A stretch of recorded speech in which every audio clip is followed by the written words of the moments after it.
Chapter 558, Boss Owner, Wanna knock? 2. Stop. Stop spinning.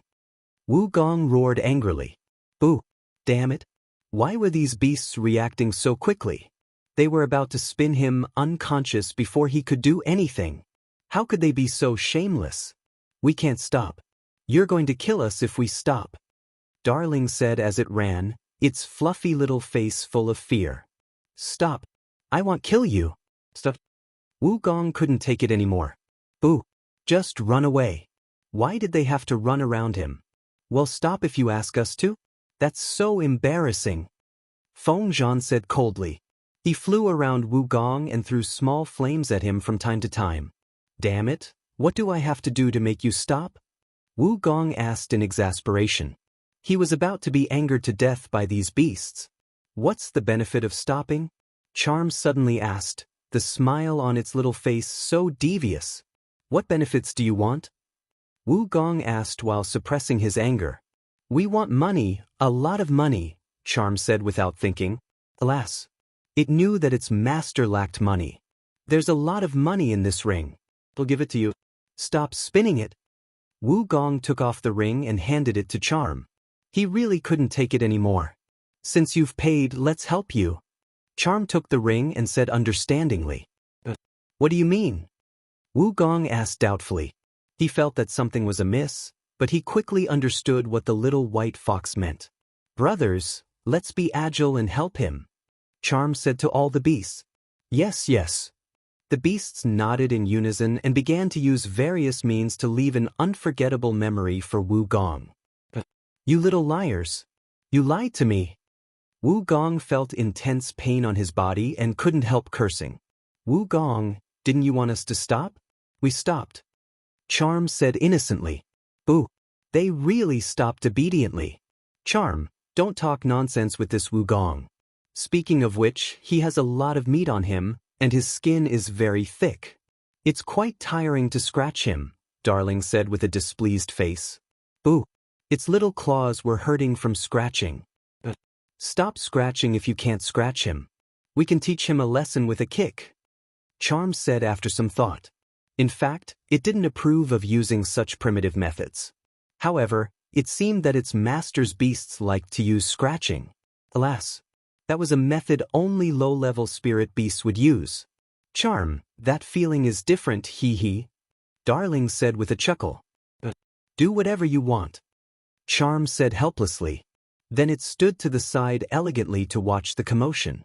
Alas, this low-level method was not suitable for it. Charm didn't participate in the scratching army, but the other beasts were enough to make Wugong suffer. He was a mystic supremacy, but he was entangled by the small beasts and couldn't unleash his full strength. His body was covered in wounds in just a short while. Hee Wugong, take this. Darling was tired from scratching. It condensed the water attribute mystic energy in its body into a water ball, gathered it in its claws, and threw it at Wugong. With a splash, Wugong, who was unprepared, was drenched by the huge water ball. Moreover, the water attribute liquid quickly seeped into his wounds, making him want to bang his head against the wall. Hee Wugong, let me help you dry your clothes. Feng Zhan said very kindly when he saw Wugong drenched in soup. He spat out a stream of southern spirit flame. Wugong's clothes were dried in the blink of an eye, but the flames on his body continued to burn. It's on fire. It'll help you. Darling said quickly and threw water balls at Wugong one after another. However, its water ball failed to extinguish Feng Zhan's southern spirit flame. Instead, it made Wugong into a drenched chicken. Then the flames on Wugong's body dried Darling's water ball. They repeated this process over and over again. Before long, Wugong fainted. Obviously, he fainted from anger. Lass, these beasts of yours are really good. The little old man, who had been watching the commotion by the side, wiped the cold sweat off his forehead. Alas, these beasts were really too terrifying. Even the mystic supremacy fainted from their anger. Amazing. Hee, it's okay. Lung Ruoxue said with a smug smile. She knew very well what her beasts were capable of, so she was not surprised that they would make Wugong faint from anger. In fact, she felt that Wu Gong's endurance was too poor. What a useless mystic supremacy. Master, this is Wu Gong's storage ring. He's very poor and doesn't have much money. Charm jumped into Lung Ruoxue's arms and said with disdain. Oh. Lung Ruoxue took the ring and threw it to Jing En without looking at it. Master, this Wu Gong fainted. What should we do? Charm raised its little head and asked. Hee, this Wu Gong can't live anyway. Do as you see fit. Lung Ruoxue said with a malicious smile. Boss Master, why don't we use him to fish? I know of a type of fish that likes powerhouses the most. Moreover, that kind of fish is also very delicious, the little peacock suggested. Are you talking about the golden sandfish? Icy, which had been sleeping, opened its eyes and asked. Yes, that kind of fish is very difficult to capture. However, it will be very easy to capture with this Wu Gong as bait, the little peacock explained. Hee, what are we waiting for? Let's go fishing quickly. Icy said impatiently. Golden sandfish were legendary delicacies. However, golden sandfish lived in the deep sea, and it was extremely difficult to capture them. And as Little Peacock said, it would be very easy to capture them if there was good bait. Hee, if it remembered correctly, golden sandfish seemed to like it the most. Chapter 559, Boss Owner, Wanna knock? 3. You want to use the mystic supremacy as bait? Lung Ruoxue asked speechlessly. Poor Wu Gong. Why did he provoke her? Now he was in the hands of these gluttonous beasts. Alas. She felt some pity for Wu Gong. He's going to die anyway. Don't waste it. Icy said with a naughty smile. But isn't this too cruel? Lung Ruoxue asked uncertainly. She couldn't bear to. Little Snowy, you're too kind. Alas. You don't have to worry about this matter. Leave it to me, Icy said, taking on everything. Alright, I don't care anymore. But Wu Gong definitely can't live. Lung Ruoxue reminded. Don't worry. We will destroy him after fishing, Icy said with certainty. Little Icy, where are we going to fish the golden sandfish? Lung Ruoxue asked curiously. This kind of fish can only be found in the deep sea, Icy said. Then you're going to the sea. Is there a sea nearby? Lung Ruoxue's beautiful face was full of question marks. Yes, but it will take about 2 hours to fly there from Carefree City, Icy said after some thought. Boss Master, it won't take 2 hours with me around. 1 hour will be enough, the little peacock said. It was a super legendary beast, so its flying speed was naturally very fast.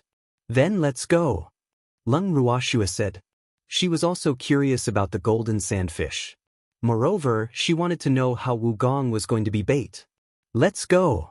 Lung Ruoxue stored the beasts in the bracelet, tied Wu Gong with a rope, and sat on the little peacock's back. She said after everyone sat up. Empty, have you heard of the golden sandfish? Lung Ruoxue couldn't help asking on the way. I've eaten it once. It's indeed delicious. However, golden sandfish are fierce by nature and not easy to capture, Empty explained. Oh. Lung Ruoxue nodded. Lass, the fish bones of the golden sandfish can be refined, the little old man said. Really? Lung Ruoxue said in surprise. Yes, that fish bone is very sharp. It's most suitable for refining knives, swords, and other weapons, the little old man said. This is the first time I've heard of it, Lung Ruoxue said doubtfully. However, she couldn't help thinking in her heart, could the knives and swords refined from fish bones be sturdy? After flying for about an hour, the little peacock brought everyone to a large blue sea. The sea was endless blue, beautiful and deep. Lass, this sea is called the River of Gaze, one of the largest oceans in the boundless heaven continent.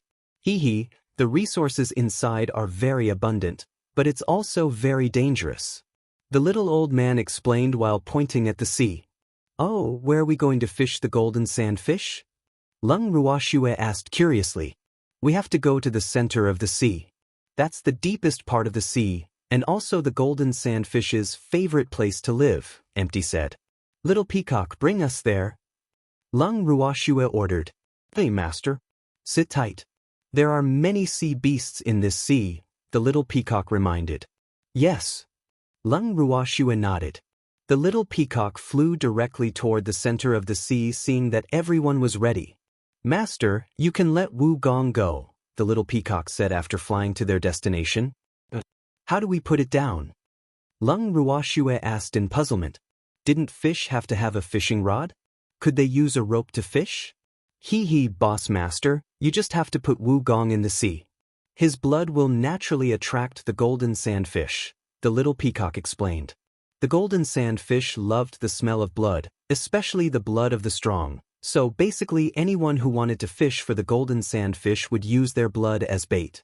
However, fishing for the golden sandfish required a lot of blood, so not many people were willing to part with it. Oh! Lung Ruoxue understood. Miss, let me do this kind of strength work. Cheng Wu, who had recovered from the pill, said. Gong, I didn't expect you to be bait one day. Cheng Wu felt relieved seeing the unconscious Wu Gong. Okay. Lung Ruoxue handed the rope to Cheng Wu and then leaned in the freak's arms, preparing to watch the commotion. Cheng Wu brought Wu Gong's rope into the sea bit by bit. He held the other rope in his hand and lay on the little peacock's back, waiting for the fish to take the bait. Soon, Wu Gong's blood flowed into the sea from his wounds. Cheng Wu raised Wu Gong into the air to prevent him from bleeding too much and contaminating the sea. Is this little blood enough? Lung Ruoxue asked curiously. It should be about time.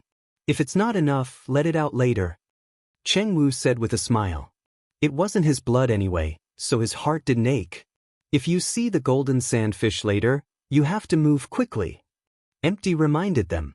The golden sandfish were very cunning, and they might not be able to capture it even if they were attracted by the blood. This was also one of the reasons why the golden sandfish were difficult to capture. Yes. Song Di and the others nodded repeatedly. They had only heard of golden sandfish and had never eaten them because they couldn't bear to part with their blood. Boo! Why was that fish's preferences so different? After a while, there was still no movement on the dark blue sea. Cheng Wu took out a dagger and stabbed Wu Gong with it, bleeding him.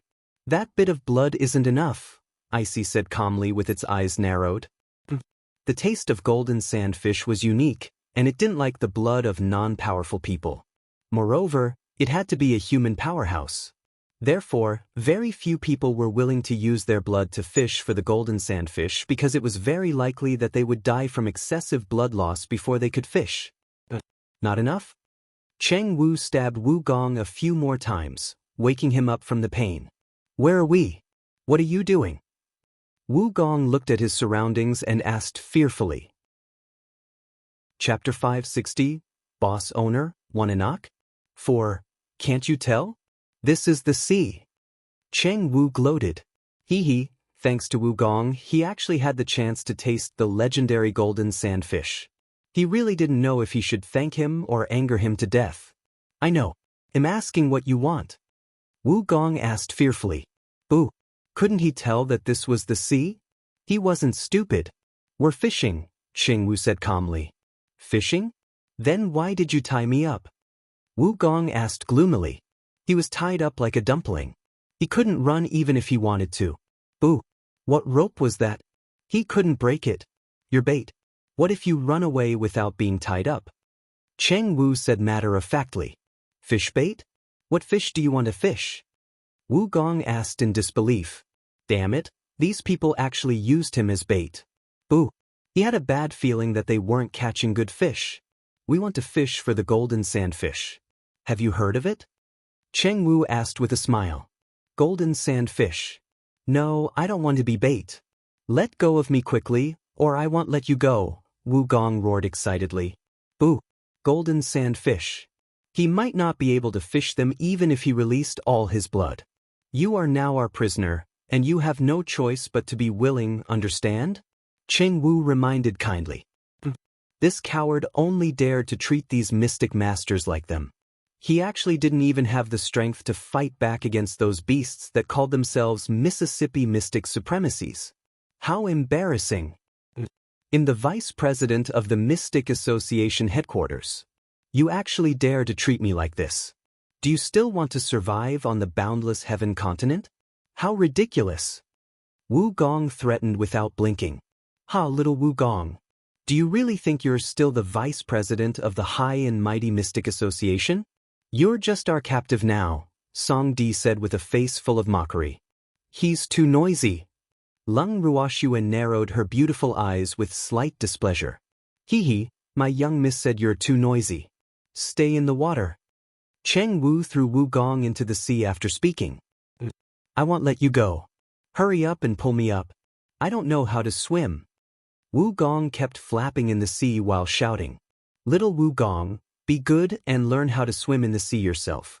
We'll pull you up when we catch the golden sandfish. Cheng Wu promised. I don't want to. I don't want to. Wugong cried out in a sorry state, his voice becoming lower and lower.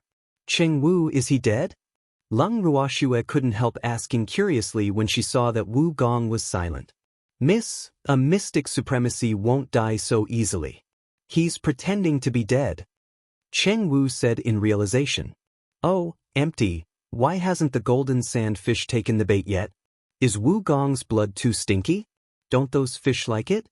Lung Ruoxue guessed. She despised Wugong in her heart.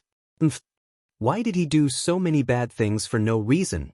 He stinked the blood and didn't even bite the fish. Swear, you have to be patient when fishing. The golden sand fish won't be precious if it takes the bait so easily, Empty comforted helplessly. Oh, fishing isn't my thing.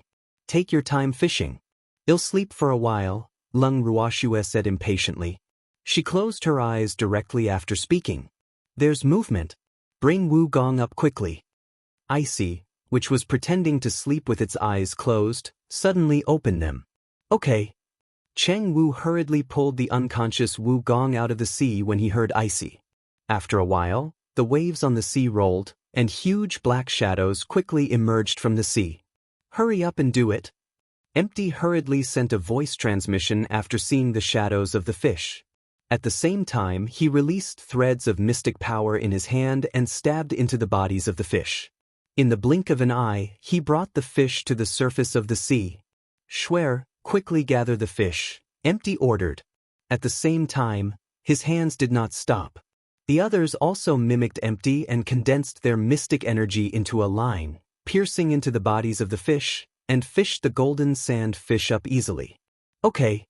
Lung Ruoxue had long opened her beautiful eyes and looked at the scene on the sea. At the same time, with a thought, she stored the huge fish into the bracelet. Everyone worked together for nearly an hour, and the golden sandfish that were attracted were all in their pockets. Then everyone left this sea happily with the little peacock. The little peacock brought Lung Ruoxue and the others to a remote mountain and descended. Master, is this place okay? The little peacock asked. Okay. Lung Ruoxue nodded after looking around. These fish are really beautiful. Lung Ruoxue took out a few golden sandfish from the bracelet and praised. The golden sandfish were very huge, about 10 meters in length. Moreover, their entire body was golden, and even their eyes were golden. She really couldn't understand why these fish liked to stay in the deep sea. Wouldn't their golden appearance be easily discovered by enemies? Swear, these fish are very beautiful but also very fierce. Apart from the sea beasts, no creatures in the sea are their match. Moreover, they live in groups, so even sea beasts won't provoke them easily, she said calmly after seeing Lung Ruoxue's thoughts. Oh, what do you intend to do with this fish? Lung Ruoxue asked curiously. She didn't want to eat fish caught with Wugong's blood. Ha, of course we're eating. Swear, don't think too much. Golden sandfish are rare delicacies.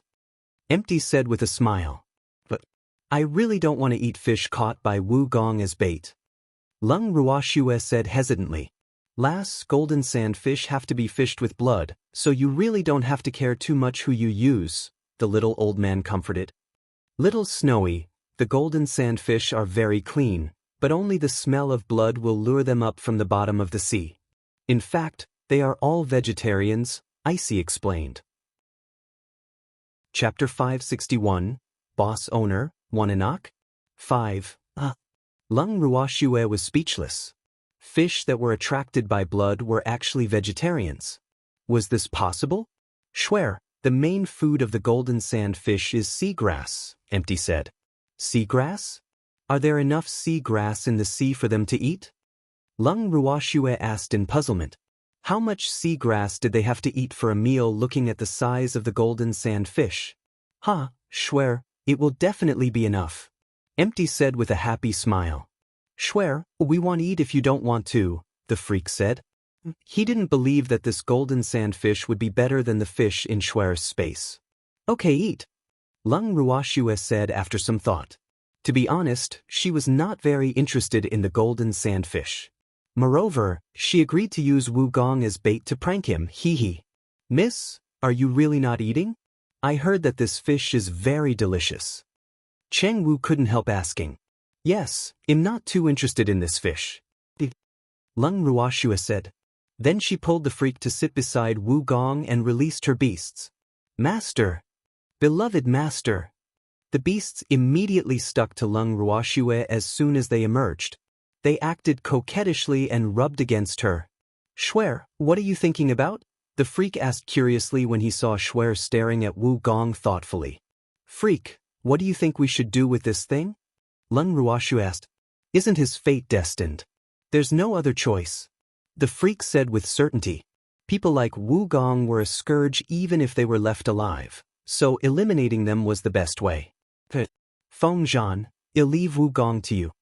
Lung Ruoxue nodded and then said to Feng Zhan. Okay, master, leave this bad thing to me. Feng Zhan patted his chest with his small wings and promised.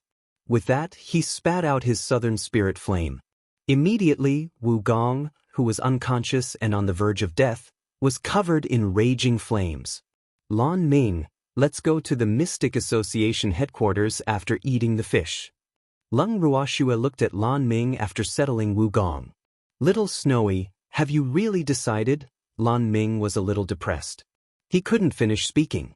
Little Lan, don't tell me you think I'm joking? Lung Ruoxue said helplessly. I'm only a mystic monarch. Those elders won't submit to me. Lan Ming found an excuse. Boo.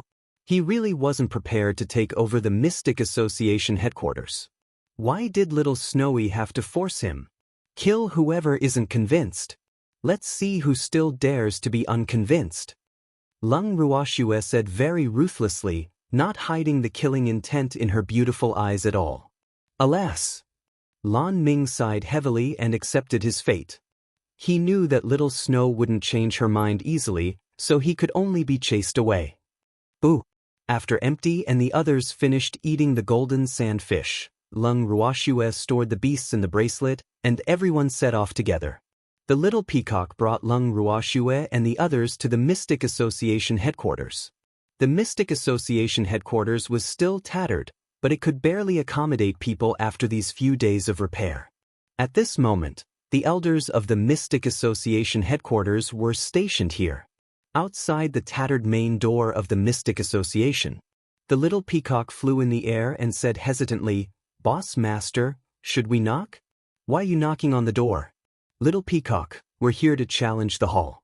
There's no need to be so polite. Lung Ruoxue smiled lightly and said nonchalantly. Her words definitely had the suspicion of teaching children bad things. Oh. The little peacock nodded to show that it understood. Boo. It was a polite child. Boss Master would teach it badly. Little peacock quickly kicked the door open. Lung Ruoxue urged, her beautiful face full of impatience. Yes, Boss Master. The little peacock hesitated but still obediently placed its claws on the door of the Mystic Association headquarters, which was already on the verge of collapse. Immediately, there was a bang, and the door of the Mystic Association headquarters shattered into pieces. This door is too fragile, the little peacock said awkwardly after doing something bad. Hee, little peacock did well, Lung Ruoxue praised as she caressed its fluffy little head.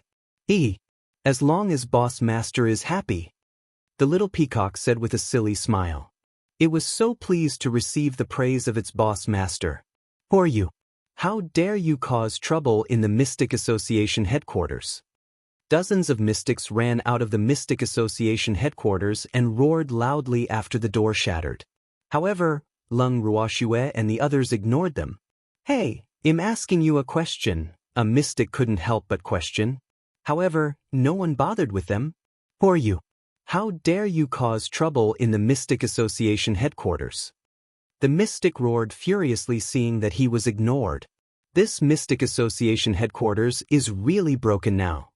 Lung Ruoxue looked at the Mystic Association headquarters with her beautiful eyes and said with a light smile.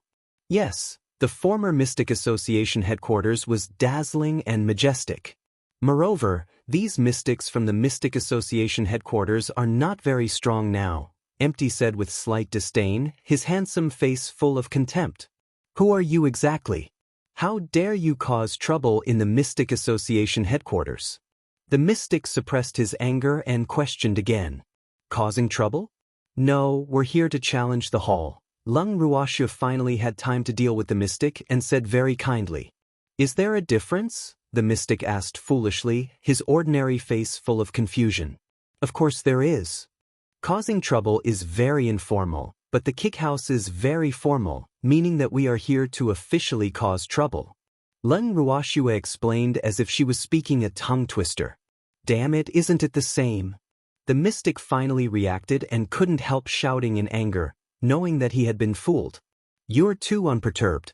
No wonder you're only a great mystic. Alas, with your strength, you can only run errands in the Mystic Association headquarters. Lung Ruoxue said in realization, her beautiful face full of sympathy. Chapter 562, The Divination is Everywhere, 1. What does this have to do with you? The mystic roared in exasperation. Boo! This woman cared too much. So what if he was just an errand boy? Couldn't he? Of course it's not my fault. However, let me tell you some news. The Mystic Association headquarters is about to change owners, so you're probably about to lose your job, Lung Ruoxue whispered mysteriously.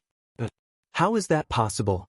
Our Vice President Wu is a mystic supremacy. The mystic emphasized. He didn't believe Lung Ruoxue at all. Alas, your Vice President Wu ran away with someone else. I won't care about you anymore. Lung Ruoxue sighed helplessly. Ran away? With who? Another mystic couldn't help asking. Is there a need to ask? Lung Ruoxue rolled her eyes and looked at the mystic like she was an idiot. Could it be with Madame Sun? The mystics guessed in whispers, completely ignoring Lung Ruoxue and the others. Lung Ruoxue was a little speechless seeing the mystics who were baring their fangs and brandishing their claws just now discussing Wu Gong's gossip. Alas, these mystics were really out of line. Moreover, their imagination was quite rich. Poor Wu Gong. He died and was wronged, Empty whispered with a light smile. I didn't wrong him. These people from the Mystic Association are too imaginative, Lung Ruoxue said innocently. Alas, she couldn't tell these people that Wu Gong was dead, right? That would be a huge blow to them. Yes, gossip is everywhere. Empty sighed and said helplessly. Alas. He also realized that mystics were becoming more and more foolish these days. Sit. Are you done discussing? We're here to challenge the hall. Hurry up and tell us what you think. Don't count on Wu Gong.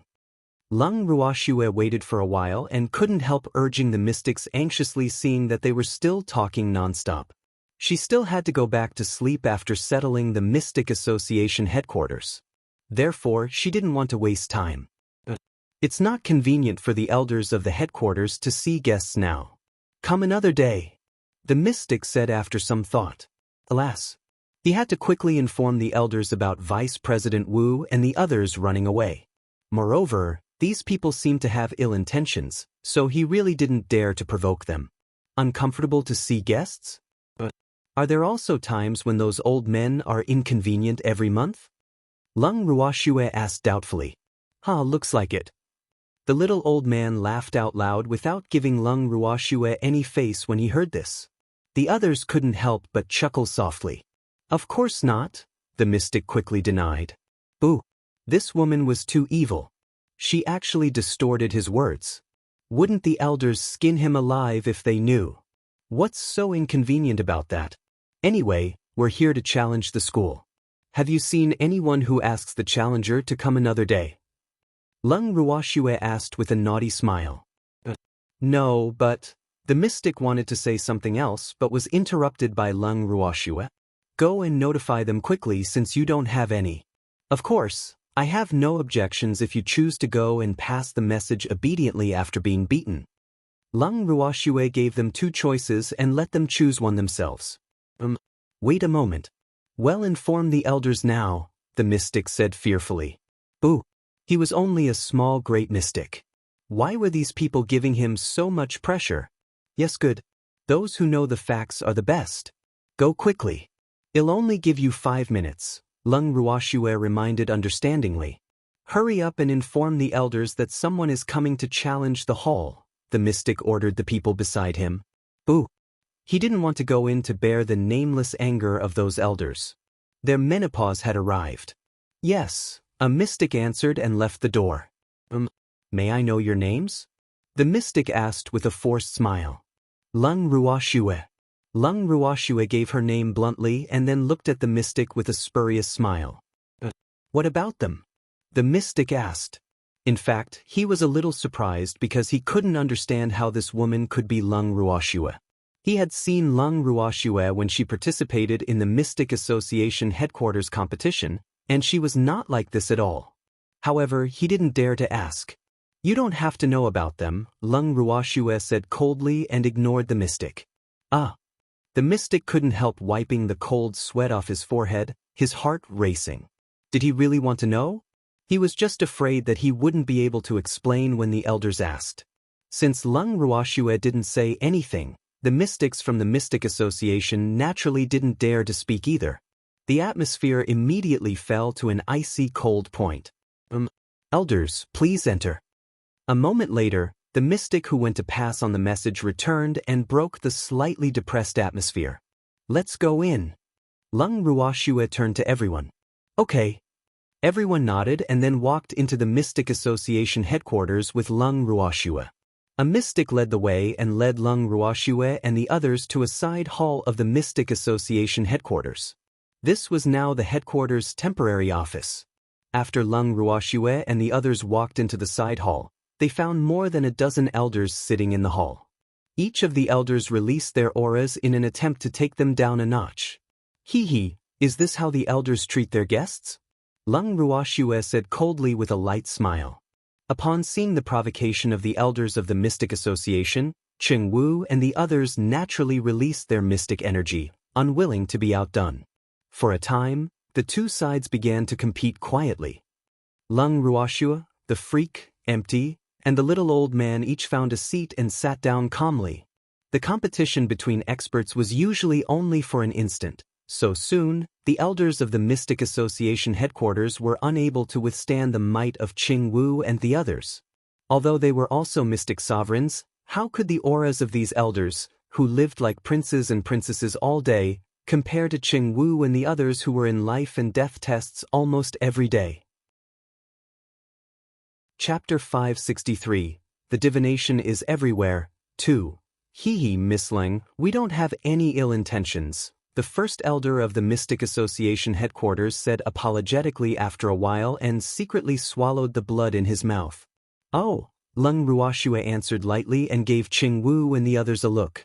Cheng Wu and the others immediately retracted their auras and the pressure in the side hall immediately returned to normal.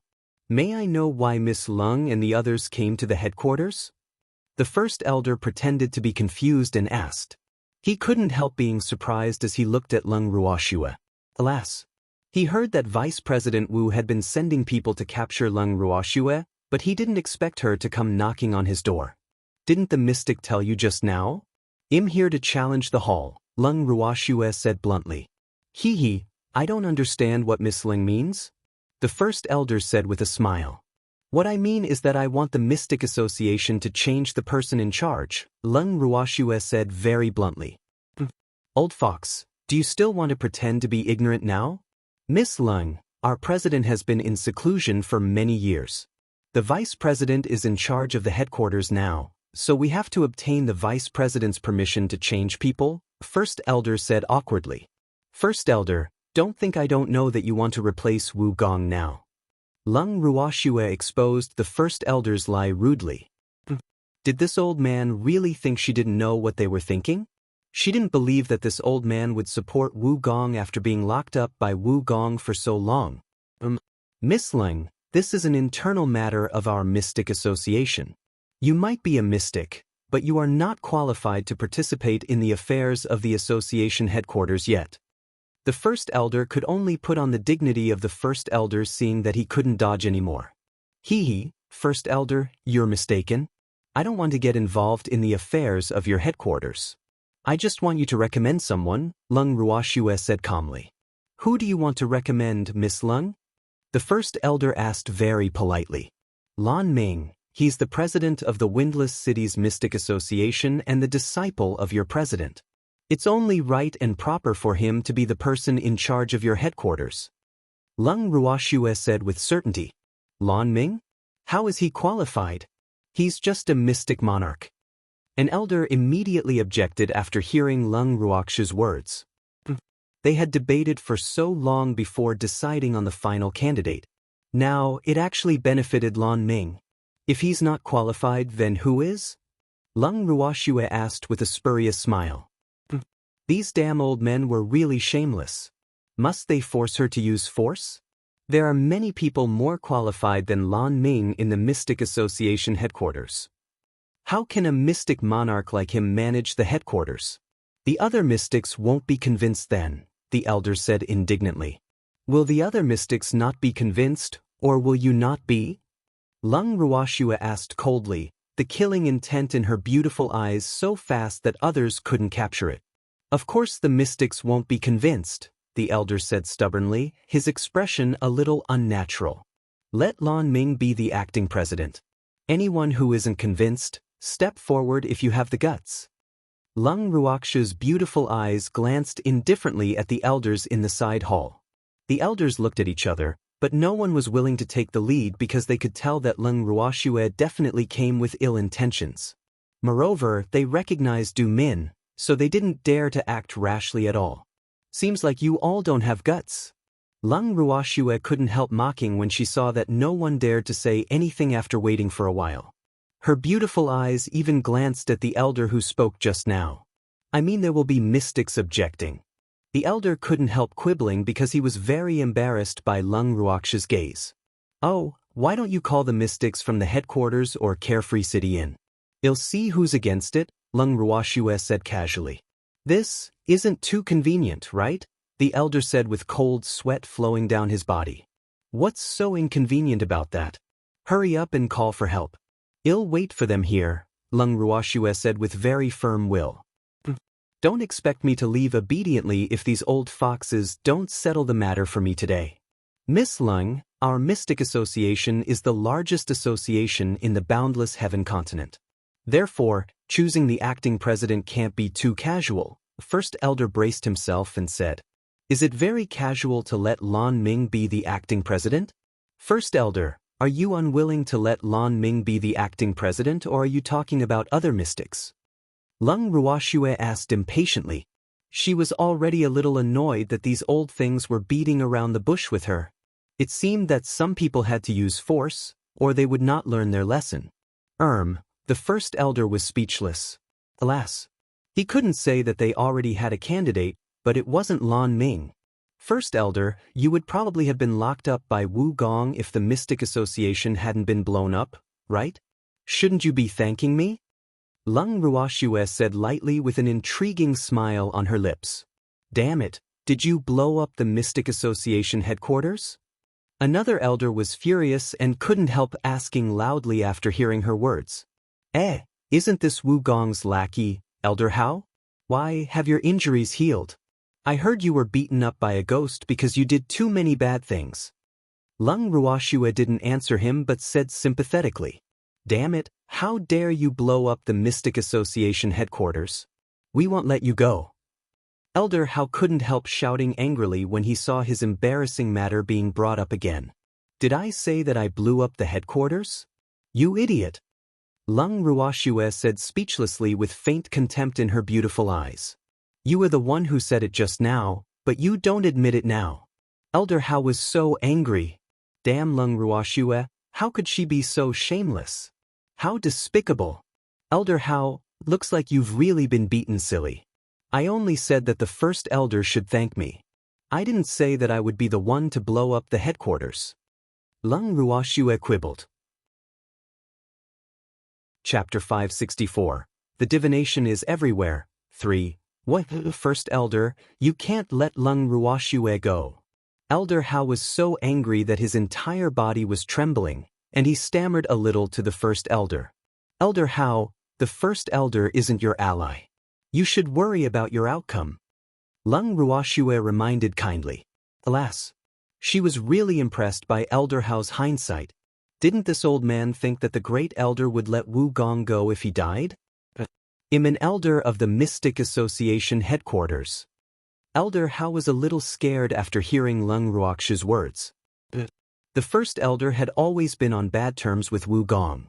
The first elder and the others were originally locked up by Wu Gong, but after the incident at the headquarters, Wu Gong released the few elders he locked up because he lacked manpower. The first thing they did after coming out was to chase Wu Gong off the stage.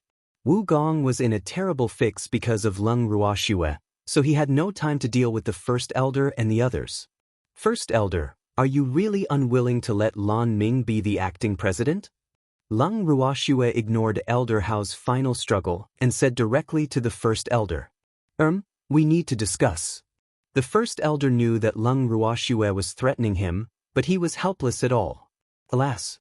In terms of strength, all of them combined were not Lung Ruoxue and the others' match. Okay, I'll give you half an hour.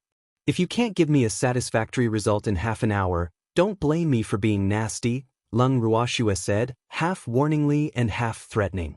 She didn't want to continue wasting time with these stinky old men. Since they didn't give her face after discussing it nicely, she had to attack. Miss Lung, half an hour is too short, the first elder couldn't help but say. Is that so? Then 10 minutes will do, Lung Ruoxue said very seriously. She hated others bargaining with her. Half an hour it is. The first elder was helpless. Then what are we waiting for? Hurry up and discuss it. 2 minutes have passed, Lung Ruoxue urged, her beautiful face full of impatience. Miss Lung, please wait for a moment. The first elder gathered the elders present in a corner and began to discuss. Lass, will they agree? The little old man whispered curiously. From the looks of the first elder, they seemed to have a suitable candidate to replace Wu Gong. They have no other choice, Lung Ruoxue said confidently. Don't blame me for being ruthless if they don't agree.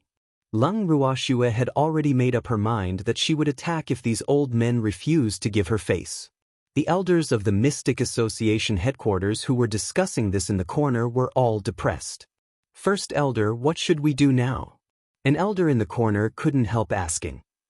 He had seen Lung Ruoxue in the Mystic Association headquarters competition last time, but she was only an elementary mystic the last time he saw her.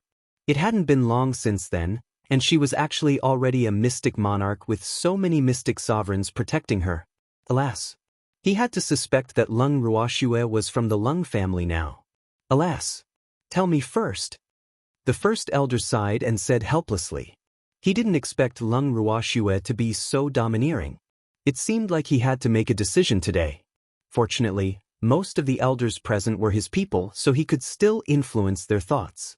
First elder, if we really fight, we're probably not Lung Ruoxue and the others' match, another elder said. He was still relatively rational among the elders. In fact, he felt that there was nothing wrong with letting Lan Ming be the acting president. After all, Lan Ming was the president's disciple. There's no need for you to say that. Even a fool can see it, another elder said with contempt. Would they have endured so much if Lung Ruoxue didn't have so many powerful subordinates by her side? Elder Lu, Elder Wang, stop arguing. Now isn't the time for us to coax each other, first elder said with some displeasure. He couldn't help being a little depressed as he looked at the elders in front of him and stole glances at the mystic sovereigns beside Lung Ruoxue. Alas. It was no different from not knowing. It was a shock when compared. Why were the mystic sovereigns beside Lung Ruoxue all stronger than the elders of the headquarters? He couldn't understand. The people the headquarters had always absorbed had always been the top. But why was it like this now? First elder, I think there's nothing wrong with letting Lan Ming be the acting president, Elder Lu said bluntly after hearing the first elder's words. How can that be? Lan Ming is only a mystic monarch. Our headquarters has been established for thousands of years, and there has never been a precedent of a mystic monarch in charge. Wouldn't the major families laugh at us if news of this were to spread? Elder Wang immediately objected. What's there to laugh about? Lan Ming is the president's disciple, and his aptitude can be considered top-notch. I believe that it won't be long before he can advance to mystic sovereign, so I support him as the acting president. Elder Lu took the lead to express his attitude. I support you too. Many elders began to agree after seeing Elder Liu's stance. I object, Elder Wang said in disapproval. Since most of them are supportive, let Lan Ming be the acting president of our headquarters. This way, we can have an explanation with the president when he comes out of seclusion. The first elder said resolutely and looked at the second elder, who had been silent, with a slight apology. The elder consortium originally chose the second elder, but now, first elder, Lan Ming can't convince the public at all by being the acting president of our headquarters. Moreover, what will become of the second elder by letting a young brat be the acting president of the headquarters? Elder Wang said without giving up. He had nothing to say if the second elder was the acting president. However, he was unwilling to let a young brat ride on his head. So be it. Don't use me as an excuse. I have no objections to Lan Ming being the acting president, the second elder, who had been silent, said lazily. His shrewd eyes kept sneaking glances at Leng Ruoxue. However, he realized that he couldn't see through this young girl at all. Elder Wang, second elder has no objections. Do you still object? The first elder asked lightly. Chapter 565. The divination is everywhere, for, how can I have any objections if the second elder doesn't mind? Elder Wang said helplessly. In fact, he despised the second elder, who he didn't dare to fight for. However, his status was higher than his, so he could only hold his anger in. First elder looked at Elder Wang with a slightly deeper meaning, and then strode to Leng Ruoxue and said, Miss Leng, we've discussed it. We agree to let Lan Ming be the acting president of the headquarters. First elder, your decision is wise, Leng Ruoxue praised. In fact, she had already seen through the thoughts of these elders through baby's mind reading just now. Therefore, she was very clear about those elders with ill intentions, and she did not intend to stay behind. Miss Leng, may I know where Lan Ming is now? The first elder searched among Leng Ruoxue and the others but found no trace of Lan Ming, and couldn't help asking curiously. First elder, I'm here, Lan Ming said speechlessly. Alas. Little Snowy's appearance-changing pill's effects were really extraordinary. No one could recognize him. You're Lan Ming? Are you disfigured? The first elder asked in disbelief and couldn't help rubbing his eyes. In his heart, Lan Ming was a rare, peerless, handsome man. How did he become so ugly? No. I was afraid that Wu Gong would find out, so I changed my appearance. 2 drops of cold sweat hung on Lan Ming's forehead as he explained. Alas. The first elder's imagination was really rich. He was impressed. Oh, it's good that you're not disfigured. The first elder was relieved. In fact, he had a good impression of Lan Ming. He would probably have considered letting Lan Ming be the acting president long ago if not for Lan Ming's strength being too low. Little Lan, eat this. Leng Ruoxue took out a pill and handed it to Lan Ming after hearing their conversation. Oh. Lan Ming took the pill and directly sent it into his mouth, waiting for the medicinal effects to take effect. Time passed slowly. Which one of you isn't afraid of death? How dare you cause trouble in the headquarters? Suddenly, a furious roar sounded in everyone's ears. Immediately after, a beggar covered in dirt barged in angrily. Leng Ruoxue looked at this uninvited beggar speechlessly and was puzzled. Who is this old man? When did such a person appear in the Mystic Association? With this in mind, her gaze couldn't help turning to the first elder. Don't look at me like that. I don't know this person either, the first elder said silently with his gaze. Elder Tsong's face was full of confusion. He was very sure that he didn't know this person. Why did this person look more anxious than him, the first elder? He couldn't understand no matter what. Who dares to cause trouble in the headquarters? The dirty beggar couldn't help shouting when he saw that no one was paying attention to him. However, no one bothered with him. Ugh. May I ask what's the matter? First elder asked helplessly. Alas. He was the first elder, so he had to stick his head out sometimes. Of course that is something. I heard that someone came to the headquarters to cause trouble, so I came to support you. Who's here to cause trouble? Come out and show me if you have the guts. The beggar looked at everyone present with a deep gaze and said with full force. I'm sorry, Senior. You're mistaken. No one came to the headquarters to cause trouble. The first elder sighed softly and said speechlessly. Alas. He really didn't know where this old man came from. Moreover, he couldn't see through the old beggar's strength, so his words were very respectful. You call me Senior? Ha. The old beggar was stunned, and then he laughed hysterically. Ah. The first elder was a little displeased. This beggar was stronger than him. What was wrong with calling him Senior? Did he have to smile like this? Your master? At this moment, Lan Ming, who had been observing by the side for a long time, asked uncertainly. His face that had recovered its original appearance was full of question marks. Little Minger, why are you here? When did you come? The old beggar asked in puzzlement. He clearly didn't see Lan Ming just now. Where did Lan Ming come from? You're really my master. Lan Ming was a little speechless.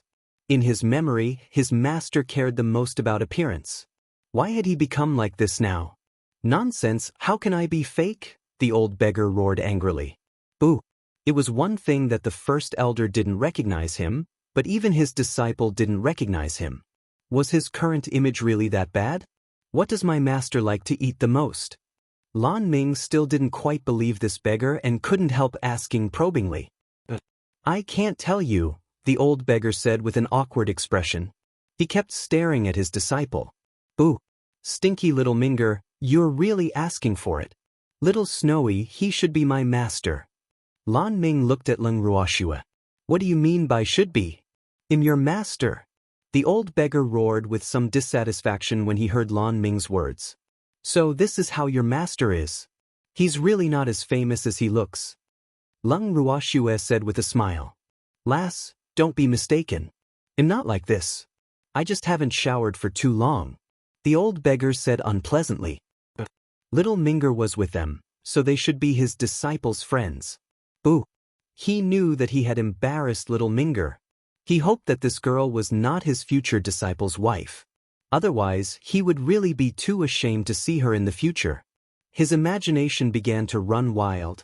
Oh, I understand, Leng Ruoxue said very understandingly. She really didn't expect this beggar to be the master that Lan Ming always mentioned.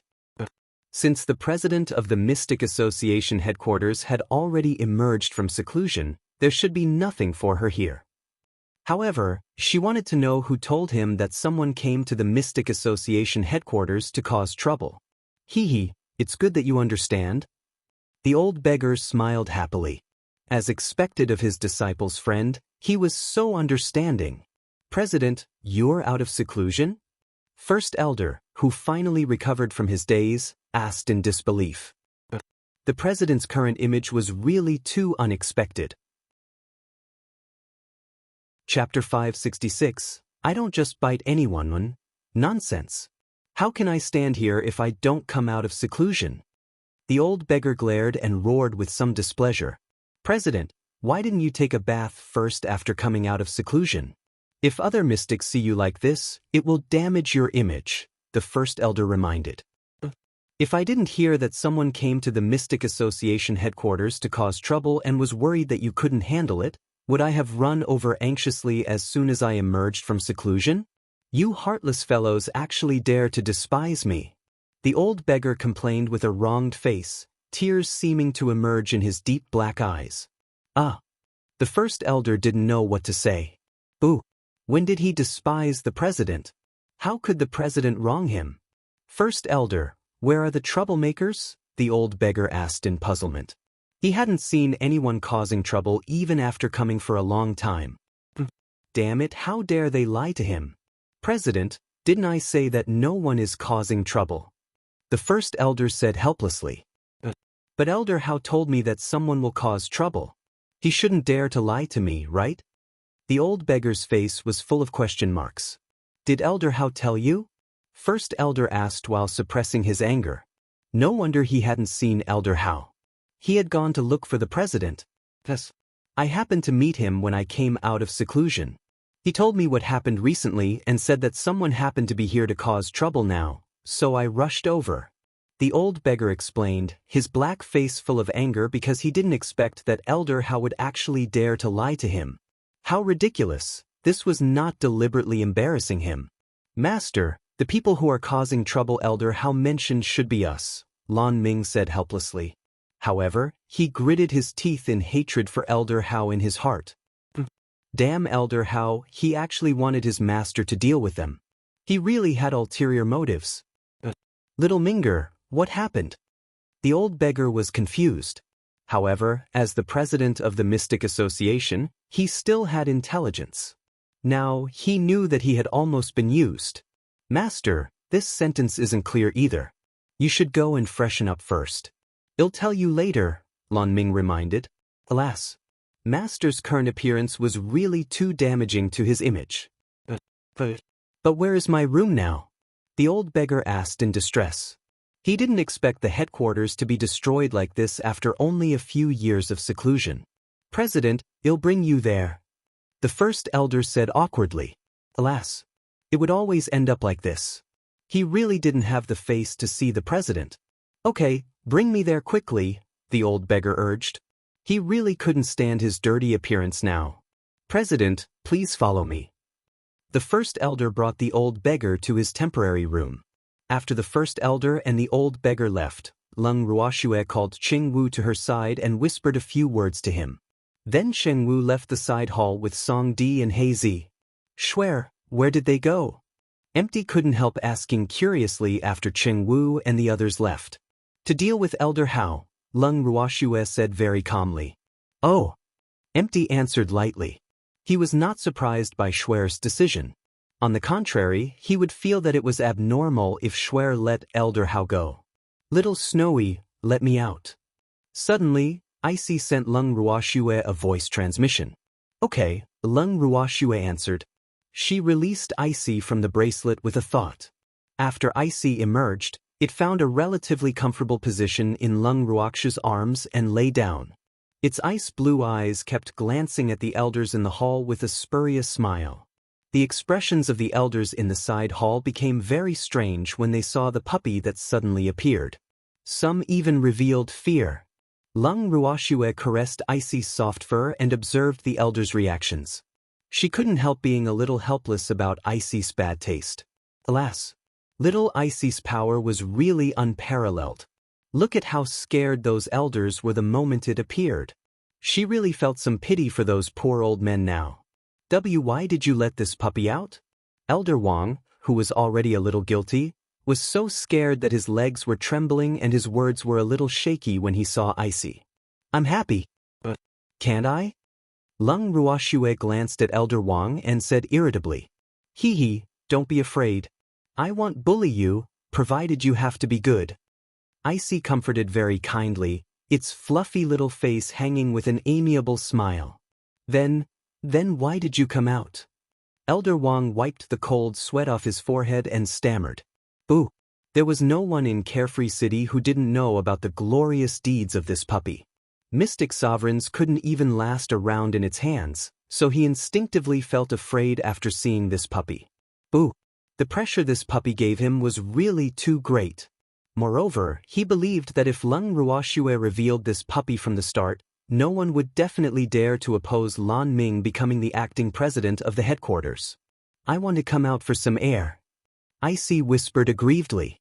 Tears flashed in its ice-blue eyes as if it was about to cry. It's good to take a breather. Welcome out for a breather. Elder Lu hurriedly coaxed when he saw this. He kept staring at Elder Wang, who almost made this puppy cry, with his eyes, cursing Elder Wang half to death in his heart.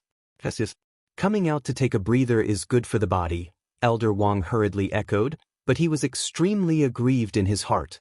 Boo! Why did that puppy love to cry so much? He didn't say anything.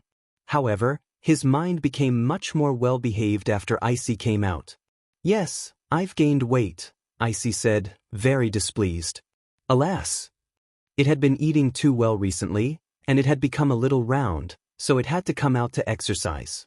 Otherwise, little Snow probably wouldn't be able to carry it in a few days. Little Icy, don't bite my master. Lan Ming pleaded worriedly because he remembered little Icy saying before that it wanted to bite his master. Chapter 567. I don't just bite anyone. 2. Depends on my mood. Icy said lightly. It came out to bite that old man. Otherwise, it would sleep in the space. Little Icy. Icy's tone made Lan Ming very worried. Little Lan, I won't bite him to death for your sake. Don't worry. Icy comforted her. Alas, it was so difficult to do things with acquaintances. It couldn't even bite people to its heart's content. Lan Ming didn't know what to say. It seemed like little Icy had already made up its mind. Boo, master. Take care, pray for yourself. Your disciple has already tried his best. The first elder and the old beggar returned to the side hall while Lan Ming was praying. Master! Lan Ming hurriedly called out when he saw his master in his memory. He secretly winked at his master, wanting him to be careful. However, the old beggar obviously didn't understand his disciple's intentions. Instead, he walked happily to Lung Ruoxue and the others and said, Hee, I was rude just now. This is the real me. Let me introduce myself again. I'm Yu Lin, the president of the Mystic Association headquarters. Lung Ruoxue. Lung Ruoxue couldn't help but exclaim in her heart as she looked at the old beggar who had washed up and looked brand new. People really rely on clothes. She didn't expect this old man to be a rare, peerless, handsome man. Yu Lin looked to be about 40 years old. He was handsome and had an extraordinary bearing. His aura was completely restrained, giving people a very amiable feeling. Miss Lung, I wonder if you and little Minger, Yu Lin asked curiously, the word gossip written on his handsome face. Were friends? Lung Ruoxue said speechlessly. Alas, could this old man have any thoughts? It was best not to. Otherwise, his outcome would be tragic. Oh, just friends? Yu Lin asked stubbornly. Yes, maybe not even friends. Lung Ruoxue held the freak's arm and said lightly. That's too bad. Yu Lin's face was full of pity. Master! Lan Ming glared at his master with great dissatisfaction. Alas, when could his master have some foresight? He was really very helpless against his master's dullness. Why are you so loud? I'm not deaf. Yu Lin complained. Little Snowy, don't mind. My master likes to joke. Lan Ming ignored his master's complaint and looked at Lung Ruoxue and the freak apologetically. It's okay. Lung Ruoxue said with a light smile, her beautiful eyes looking at the freak comfortingly. She didn't want the freak to fly into a rage. Are you the president of the Mystic Association headquarters? Icy asked lazily in Lung Ruoxue's arms in order to ease the slightly awkward atmosphere, its ice-blue eyes staring at Yu Lin. Yes, I am, Yu Lin replied honestly, even though he didn't know why the puppy in front of him was asking him this. Hee, I just want to confirm. Icy smiled maliciously. Then it opened its little mouth and bit Yu Lin's arm fiercely. Eha! Immediately, a heartbreaking scream spread through the entire side hall. The elders in the side hall looked at the puppy, which was biting the president's arm, in horror, and couldn't help but break out in cold sweat. Compared to the reactions of the elders, Lung Ruoxue and the others were much calmer. They watched this scene coldly and no one spoke. After Yu Lin was bitten, he kept shaking his arm, wanting to shake the puppy off his arm. However, Icy didn't move at all. It only jumped away from the bloody arm after it had bitten enough. Icy returned to Lung Ruoxue's arms after biting her. It even closed its eyes to pretend to be asleep, as if everything that happened just now had nothing to do with it. Lung Ruoxue looked at Yu Lin's mangled arm and then at the composed Icy. 2 drops of cold sweat dripped down her forehead. Little Icy was really ruthless. Fortunately, The body of the mystic supremacy was sturdy enough. Otherwise, this arm would have been bitten off if it were anyone else. Master, are you okay? Lan Ming looked at the injury on his master's arm and hurriedly handed him a pill and asked worriedly. Boo! Poor master! Little Icy's bite was really ruthless. You'll know if I'm okay after being bitten like this. Yulin took the pill and threw it directly into his mouth. He said angrily, his eyes staring at Lung Ruoxue pitifully, and he was even more resentful in his heart. Boo! Why didn't this dog tie itself up a little? How could it jump out and bite anyone casually? He didn't know if this dog was sick or not. Boo! Should he take an injection? His imagination began to run wild again. Master, I'm not the one who bit you. Lan Ming murmured aggrievedly and looked at Lung Ruoxue resentfully. Lung Ruoxue turned her head to the side, ignoring the pitiful gazes of the master and disciple. Miss Lung, your dog bit me. Tell me what to do. Yulin could only say bluntly, seeing Lung Ruoxue not react under his gaze. Oh! Lung Ruoxue answered lightly without any other reaction. That's it? Your dog bit me. Yulin said in disbelief. I know. You said it. Lung Ruoxue pretended to be stupid. Don't you have anything to say since you know? Your dog bit me. Yulin reminded. Alas. You're too careless. However, my little Icy won't bite just anyone. You must have provoked it. Lung Ruoxue said with a face full of regret and irresponsibly pushed the blame to the unlucky Yulin. It's my first time seeing it today. How can I provoke it? Miss Lung, you can't be like this. You have to be responsible for your dog biting me. Yulin expressed very clearly. You can't pretend to be stupid. He wasn't someone who could be bitten by just anyone. How do you want me to take responsibility? Why don't I let you bite it too so that you can call it even? Lung Ruoxue suggested with a smile. Chapter 568. I don't just bite anyone. 3. I don't want to. Yulin objected strongly. He was a human. How could he go and bite a puppy? If news of this spread, would he still want to survive on the boundless heaven continent in the future? You didn't want it yourself. Don't blame me. Lung Ruoxue said with a light smile as if she was relieved. You're shameless. How can you do this? Yulin sobbed. Don't tell me you're going to cry. You were just bitten. Is there a need to? Lung Ruoxue said speechlessly. Could Yulin not be so childish? Boo! I was bitten by a dog. It hurts. I wonder if your dog has any illness. Yulin said worriedly. Damn it, you're the one who's sick. Biting you is because I think highly of you. I don't bite just anyone.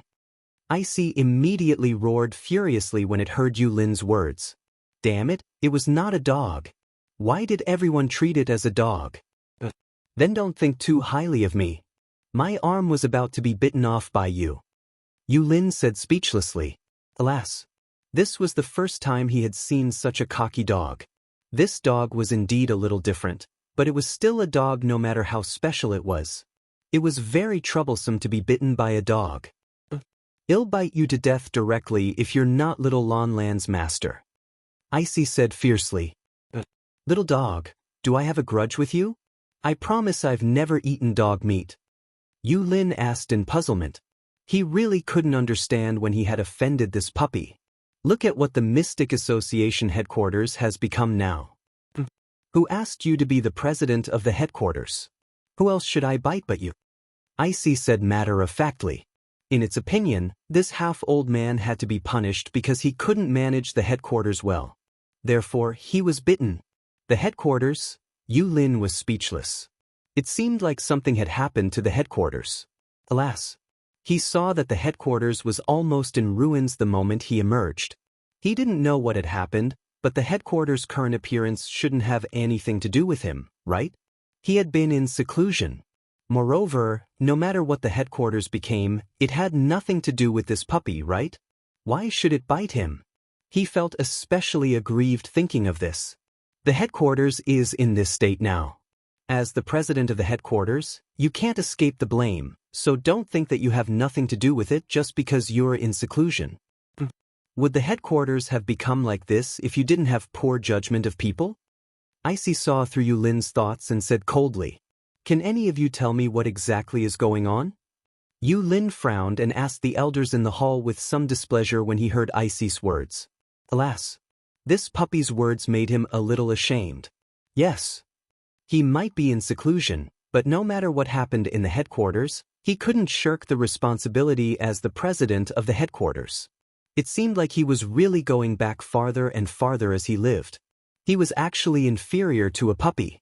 He really deserved to be bitten. He didn't suffer this bite for nothing. He understood. The elders looked at each other, not knowing how to say it. Even the first elder lowered his head, not daring to look at Yu Lin. "Master, I'll tell you." Lan Ming mustered his courage and said when he saw that none of the elders dared to speak. Alas. Hopefully, the master wouldn't be angry when he knew. One had to know that even though the master was usually polite and refined, no one in the Mystic Association headquarters could withstand it if he really became angry. "Oh, little Minger, tell master," Yu Lin said while suppressing his anger. Lan Ming nodded. Then he described in detail everything that had happened in the headquarters during his master's seclusion, as well as what Wu Gong and the others had done. After hearing Lan Ming's words, Yu Lin's frown became tighter and tighter, and his face became darker and darker. In the end, the elders present didn't even dare to breathe heavily. Lung Ruoxue laughed in her heart as she listened to Lan Ming's vivid description. It seemed that her education of Lan Ming had begun to take effect. Lan Ming had actually learned to add oil to the fire. Moreover, he had even told her master about Wu Gong's gossip scandal. Ha! Damn it, where's Wu Gong? Elder Wang, get Wu Gong here. Yu Lin ordered furiously after hearing his disciple's statement. President, Vice President Wu is missing. It's said that she eloped with someone. Elder Wang whispered fearfully. Boo!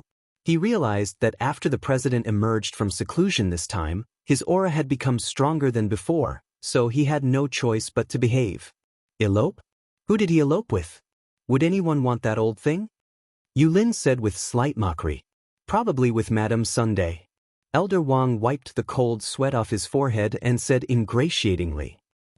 Which Madame Sun? Yu Lin was stunned and didn't react for a moment. She's the wife of the acting patriarch of the Sun family, Elder Wang explained carefully. Boo!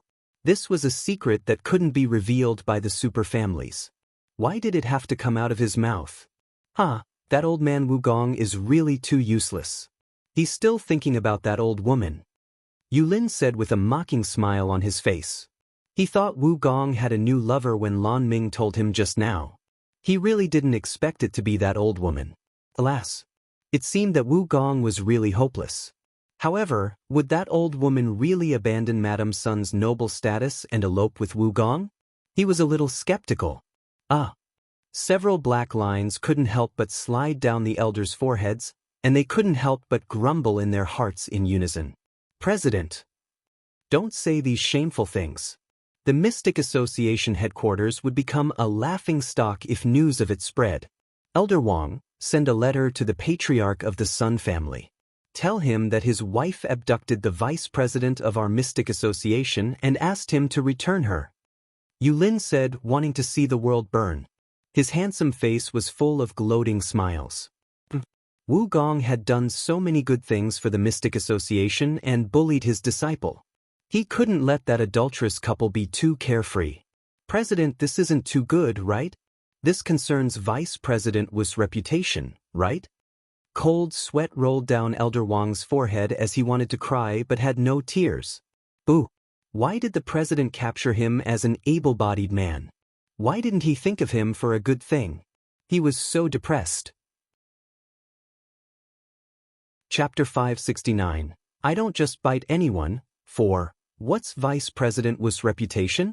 I'm doing this for the reputation of our headquarters, so I have to capture Wu Gong and punish him. Yu Lin said with determination. Wu Gong caused so much trouble while he was in seclusion and caused him to be bitten by a dog. He had to find that damn Wu Gong to settle this score. President, Elder Wang called out softly, still wanting to make a final struggle. Why aren't you going yet? Yu Lin glared at Elder Wang and asked with displeasure with a dark handsome face. I don't dare to go myself, Elder Wang sobbed spinelessly. He could already foresee that he would definitely be skinned alive by the acting patriarch of the Sun family if he went to the Sun family alone. Look at your bear-like appearance. You are an elder of our mystic association. That green-furred turtle from the Sun family won't dare to do anything to you. At most, he will give you a good beating, so there's no need to be afraid. Go ahead boldly. Yulin encouraged nonchalantly. However, he didn't think so in his heart. In fact, he couldn't wait for that long-furred turtle from the Sun family to kill Elder Wang. As for why, it could only be understood but not explained. President, I really don't dare to go alone. Boo-hoo, Elder Wang cried as he spoke. People who didn't know would definitely think that he had been bullied by others with that pitiful appearance. Oh, this isn't easy to deal with. Yu Lin frowned, his handsome face full of difficulties. Elder Wang, how about this? Go ask those elders yourself and see if any of them are willing to accompany you. I won't stop them if any of them want to go. However, I can't force them if no one is willing to accompany you to the Sun family, right? Yu Lin continued after thinking for a while. Moreover, what he said implied that he was a good and understanding president who wouldn't force others. Or not. Elder Wang was resentful. You said you won't force them, so why must you force me to go? Boo. This is obviously contradictory. Moreover, he couldn't understand either. Didn't the president just come out of seclusion? He shouldn't have any leverage against the president. Why did the president scheme against him like this?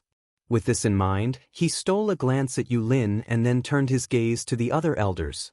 After seeing his inquisitive gaze, all the elders present turned their heads to the other side in unison, ignoring his plea for help. Anyway, the president said that he would not force them to accompany the unlucky Elder Wang to the Sun family, so they were not afraid. However, everyone was working together after all, so it was not good to be too stiff. Therefore, pretending to be muddle-headed was the best choice. Elder Qin, come with me. Elder Wang could only name names when he saw that everyone ignored him. Don't you want to hide, you ungrateful things? I won't let you have your way, so the first person he called was also the elder who usually had the best relationship with him. Elder Wang, I really want to accompany you, but I'm really sorry. It's inconvenient for me to travel these few days. Otherwise, it will bring you disaster. Elder Chen, whose name was mentioned, had a troubled expression on his old face. Boo. Going to the Sun family was not a good job. It was difficult to say if he could return alive. How could he be willing to accompany Elder Wang, who was despised by the president, to his death? It's okay. I don't mind, Elder Wang said through gritted teeth. Praising their usually good relationship, but Elder Chen actually didn't give him face. He hated it. But I mind. It's fine if anything happens to me alone. I'll feel guilty for life if I implicate you, Elder Chen said hurriedly. Hee, Elder Wang, don't force Elder Chen since it's inconvenient. Ask the other elders. Perhaps someone will be willing to accompany you. Yu Lin spoke before Elder Wang. His words made the extremely unwilling Elder Chen heave a huge sigh of relief, but it made Elder Wang extremely depressed. Elder Lu, accompany me. Elder Wang saw that he could not count on the elders who were usually on good terms with him, so he could only seek help from the elders who were not on good terms with him, hoping that there would be a righteous person among them willing to accompany him to the Sun family. However, his wishful thinking was wrong because Elder Lu ignored him at all. Instead, he closed his eyes and pretended to sleep. Elder Wang was so angry that he almost vomited blood seeing this situation. Elder Wang, looks like you're the only one who can deliver the letter. Yu Lin said helplessly. Alas. In fact, he sympathized with Elder Wang because in his opinion, no one was willing to face difficulties with him because Elder Wang's social relations were too poor. Alas. All right, I'll set off for the Sun family tomorrow. Elder Wang braced himself. In fact, his heart was bleeding. Don't wait for tomorrow. You can set off now, Yu Lin urged anxiously. President, it's getting late. If I set off now, you'll have to sleep on the streets tonight, Elder Wang reminded. Boo. He really didn't know how he had offended the president, why he was so impatient to chase him away. Oh, then stay for the night and set off tomorrow morning. Yulin looked at the sky. Yes, then I'll take my leave and rest first, Elder Wang said, wanting to cry but had no tears. Alas, he didn't dare to stay any longer. Otherwise, he didn't know what the president would think of to mess with him again. Therefore, it was better to disappear in front of the president as soon as possible. Okay, First Elder, go and rest too. Yulin nodded and said to the First Elder and the others. President, we'll take our leave first. The First Elder bowed slightly and left the side hall with the elders after speaking. Lung Ruoxue looked at Yulin openly when she saw that the elders of the Mystic Association headquarters had left. To be honest, she originally thought that Yulin was an old man out of line. However, Yulin's performance just now showed her his scheming and protective side. Alas, it seemed like he was another old man who liked to pretend. Lass, you'll be embarrassed if you look at me so intently, Yulin said shamelessly when he felt Lung Ruoxue's inquisitive gaze, his handsome face even revealing a shy expression. Chapter 570. Yulin became the target of the two hairy beasts. Lung Ruoxue was sweating profusely. She retracted her evaluation of Yulin. This fellow was an old man who disconnected frequently and was occasionally normal. Old man, I'm not looking at you attentively. Don't flatter yourself, Lung Ruoxue said speechlessly. Alas, why was this old man so familiar with himself? He was Miss Lung previously. He had become a little girl now. What did you call me? Old man? Am I that old? Yulin was a little angry when he heard Lung Ruoxue call him that. His eyes were full of accusation as he looked at her with tears in them. You might look very young, but you're already an old man. Lung Ruoxue said with certainty. We don't care about age, only appearance, Yulin said shamelessly. Boo! He was determined not to be called an old man. Otherwise, he would have maintained himself so well for nothing. Old fart, don't embarrass yourself because of your old age. I'm blushing for you, the little old man scolded helplessly. Why you here, old thing? When did you come? Yulin said in surprise. He didn't see this fellow just now. This was a genuine old man. It's not your fault that your eyesight isn't good, the little old man said with a spurious smile. He had known Yulin for more than a day or two, so he knew his shortcomings very well. Yulin often couldn't see others unless that person took the initiative to talk to him. He. Yulin laughed dryly, trying to hide his embarrassment. The little old man snorted and ignored Yulin. Lass, he's the old man. I'm different from him, so don't call me old man. You'll call me old do. Yulin said to Lung Ruoxue very seriously, seeing that the little old man was ignoring him. But you're also an old man in my eyes, Lung Ruoxue said stubbornly. Lass. Yulin wanted to say something but was interrupted by Lung Ruoxue. Grand Badoo empty, let's go. Lung Ruoxue looked at the people around her. With that, she stood up and pulled the freak out of the side hall, and the little old man and the others naturally followed closely behind. Lass. Yulin hurriedly shouted from behind, seeing Lung Ruoxue leave. However, he didn't receive any response. Master, stop shouting. Rest early today. Lan Ming also left behind Lung Ruoxue and the others after speaking. Lung Ruoxue and the others returned to the Carefree Hall after leaving the Mystic Association. After returning to her room, Lung Ruoxue brought the freak and empty into the bracelet. Big sister. Qingju appeared in front of Lung Ruoxue and the others. Qingju, what are they doing? Lung Ruoxue couldn't help asking curiously when she saw her beasts gathered together. Big Harry and Second Harry suffered a blow, so everyone is comforting them, Qingju explained. What setback did they suffer? Lung Ruoxue and the others' faces were full of question marks. No one should be able to bully the two bears if they stayed in the space. Moreover, they were transcendent divine beasts and were powerful. People who wanted to bully them had to think twice. The president of the Mystic Association headquarters said that Elder Wang looked like a bear just now, so they were unhappy, Qingju said speechlessly.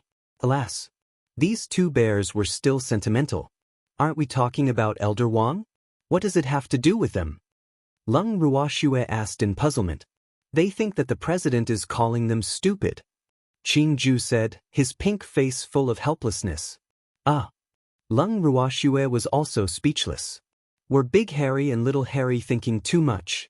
What Yu Lin scolded Elder Wang really had nothing to do with them. Hee, Schwer, your beast is quite interesting, Empty said with a chuckle. They're not my beasts. They're Old Man Zhao, Lung Ruoxue reminded. Alas. She really didn't know who these two beasts took after. Why were they so suicidal? Aren't they in your space? They are yours, Empty said matter-of-factly. In fact, in his opinion, those beasts were equivalent to her even if they didn't contract with Schwer, just like his Icy. If Schwer encountered danger, Icy would take the initiative to help her without his orders. You mean little Icy is mine too? Lung Ruoxue looked at the puppy sleeping soundly in her arms and deliberately distorted Empty's words. Pretty much. Icy spent more time with you than with me. Empty reminded, his tone slightly complaining. Empty, are you jealous? Lung Ruoxue asked in realization. I'm not, Empty quickly denied. How could he be jealous of Schwer? It was a little. But he wouldn't admit it. Let's go see Big Harry and Little Harry. Lung Ruoxue couldn't be bothered to expose him, and said to the Freak and Empty. Okay. The two of them nodded slightly and followed Lung Ruoxue to the place where the beasts were gathered. Big Harry, Little Harry. Lung Ruoxue called out softly. Miss. The two beasts raised their fluffy heads and looked at Lung Ruoxue with tears in its black eyes. They called her Miss just like Lung Ruoxue's subordinates because they were not Lung Ruoxue's beasts. Why are you crying? Who bullied you? Tell me, I'll teach them a lesson. Lung Ruoxue said knowingly to the advisor, but she couldn't help sighing in her heart. Alas. Look at these two cents as if they had suffered a lot. Was it that serious? Miss, we are really not so stupid, nor are we so timid and incompetent. Therefore, can you humans not bring us bears along when cursing? We are very aggrieved. Big Harry complained with a long face. Big Harry. In fact, this really has nothing to do with you, so don't think too much. Be good. Lung Ruoxue coaxed helplessly. You humans often hurt the self-esteem of us beasts. When you scold others, you are either talking about pigs or bears. Boo.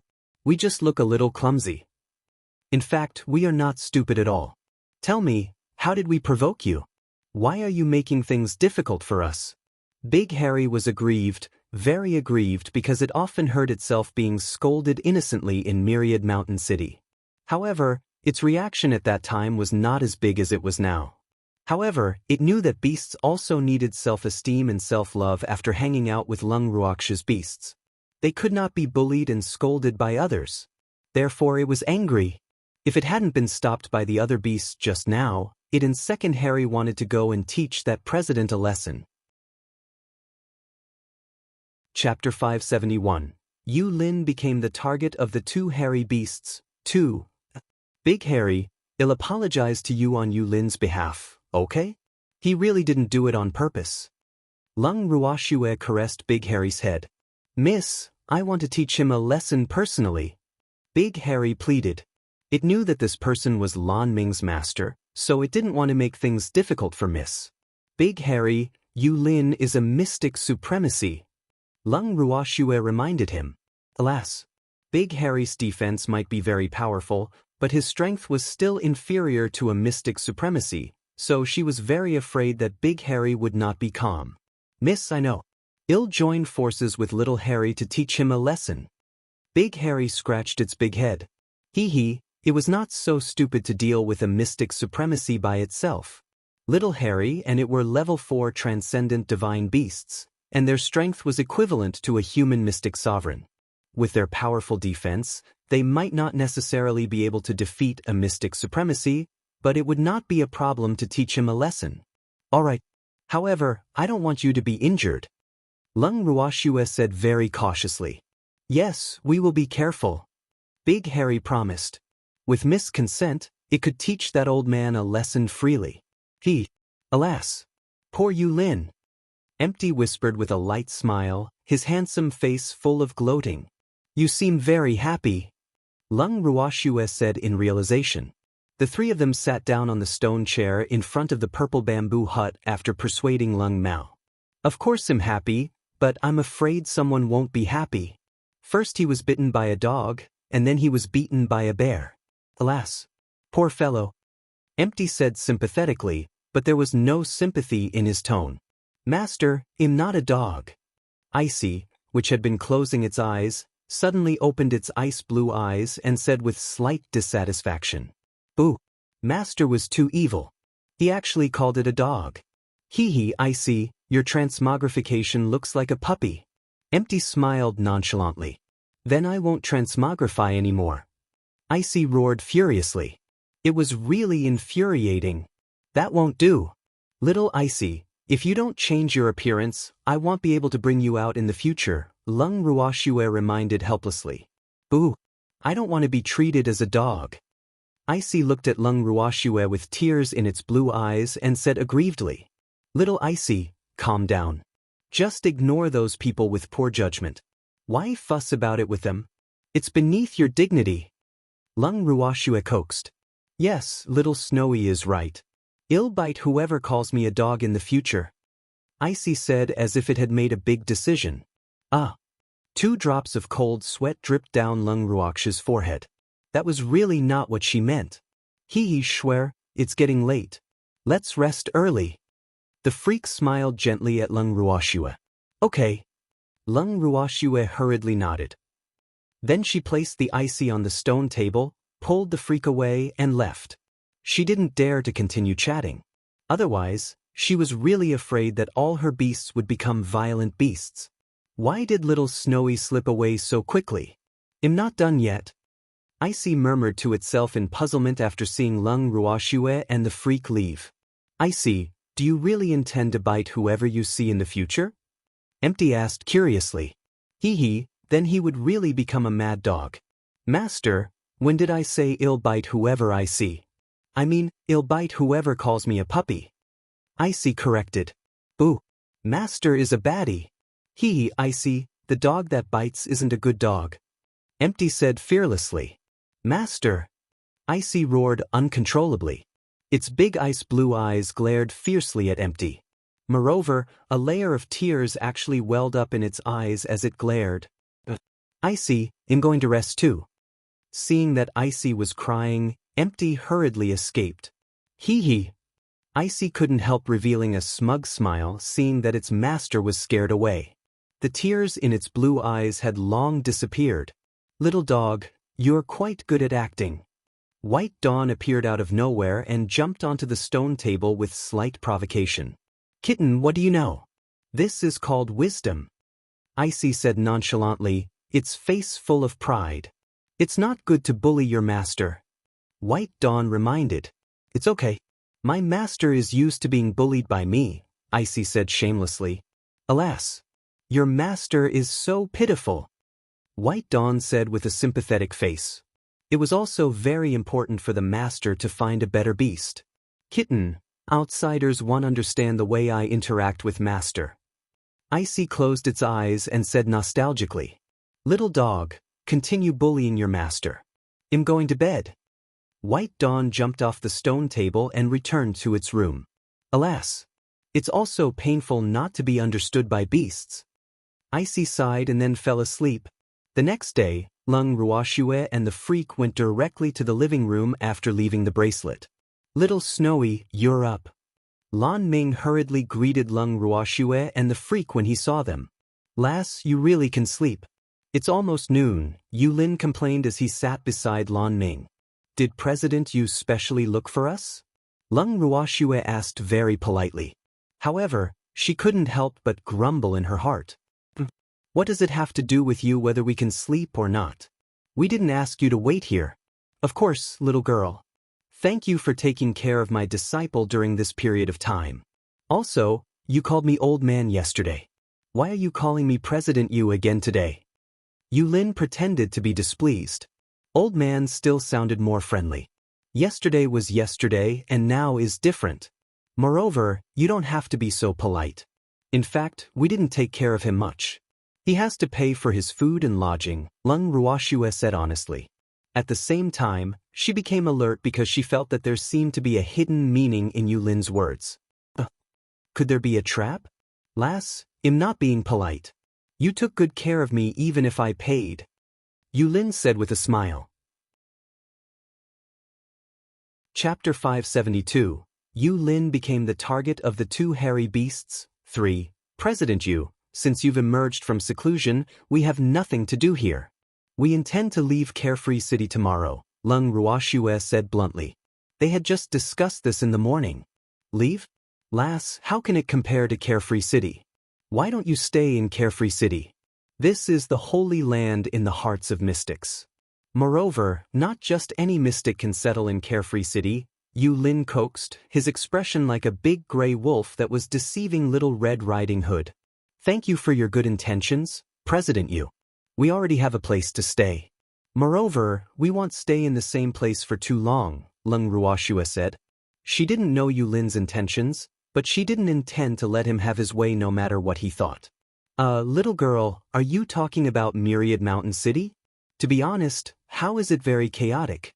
How can it compare to Carefree City? Yulin persuaded stubbornly. In fact, he naturally had his reasons for wanting Leng Ruoxue and the others to stay.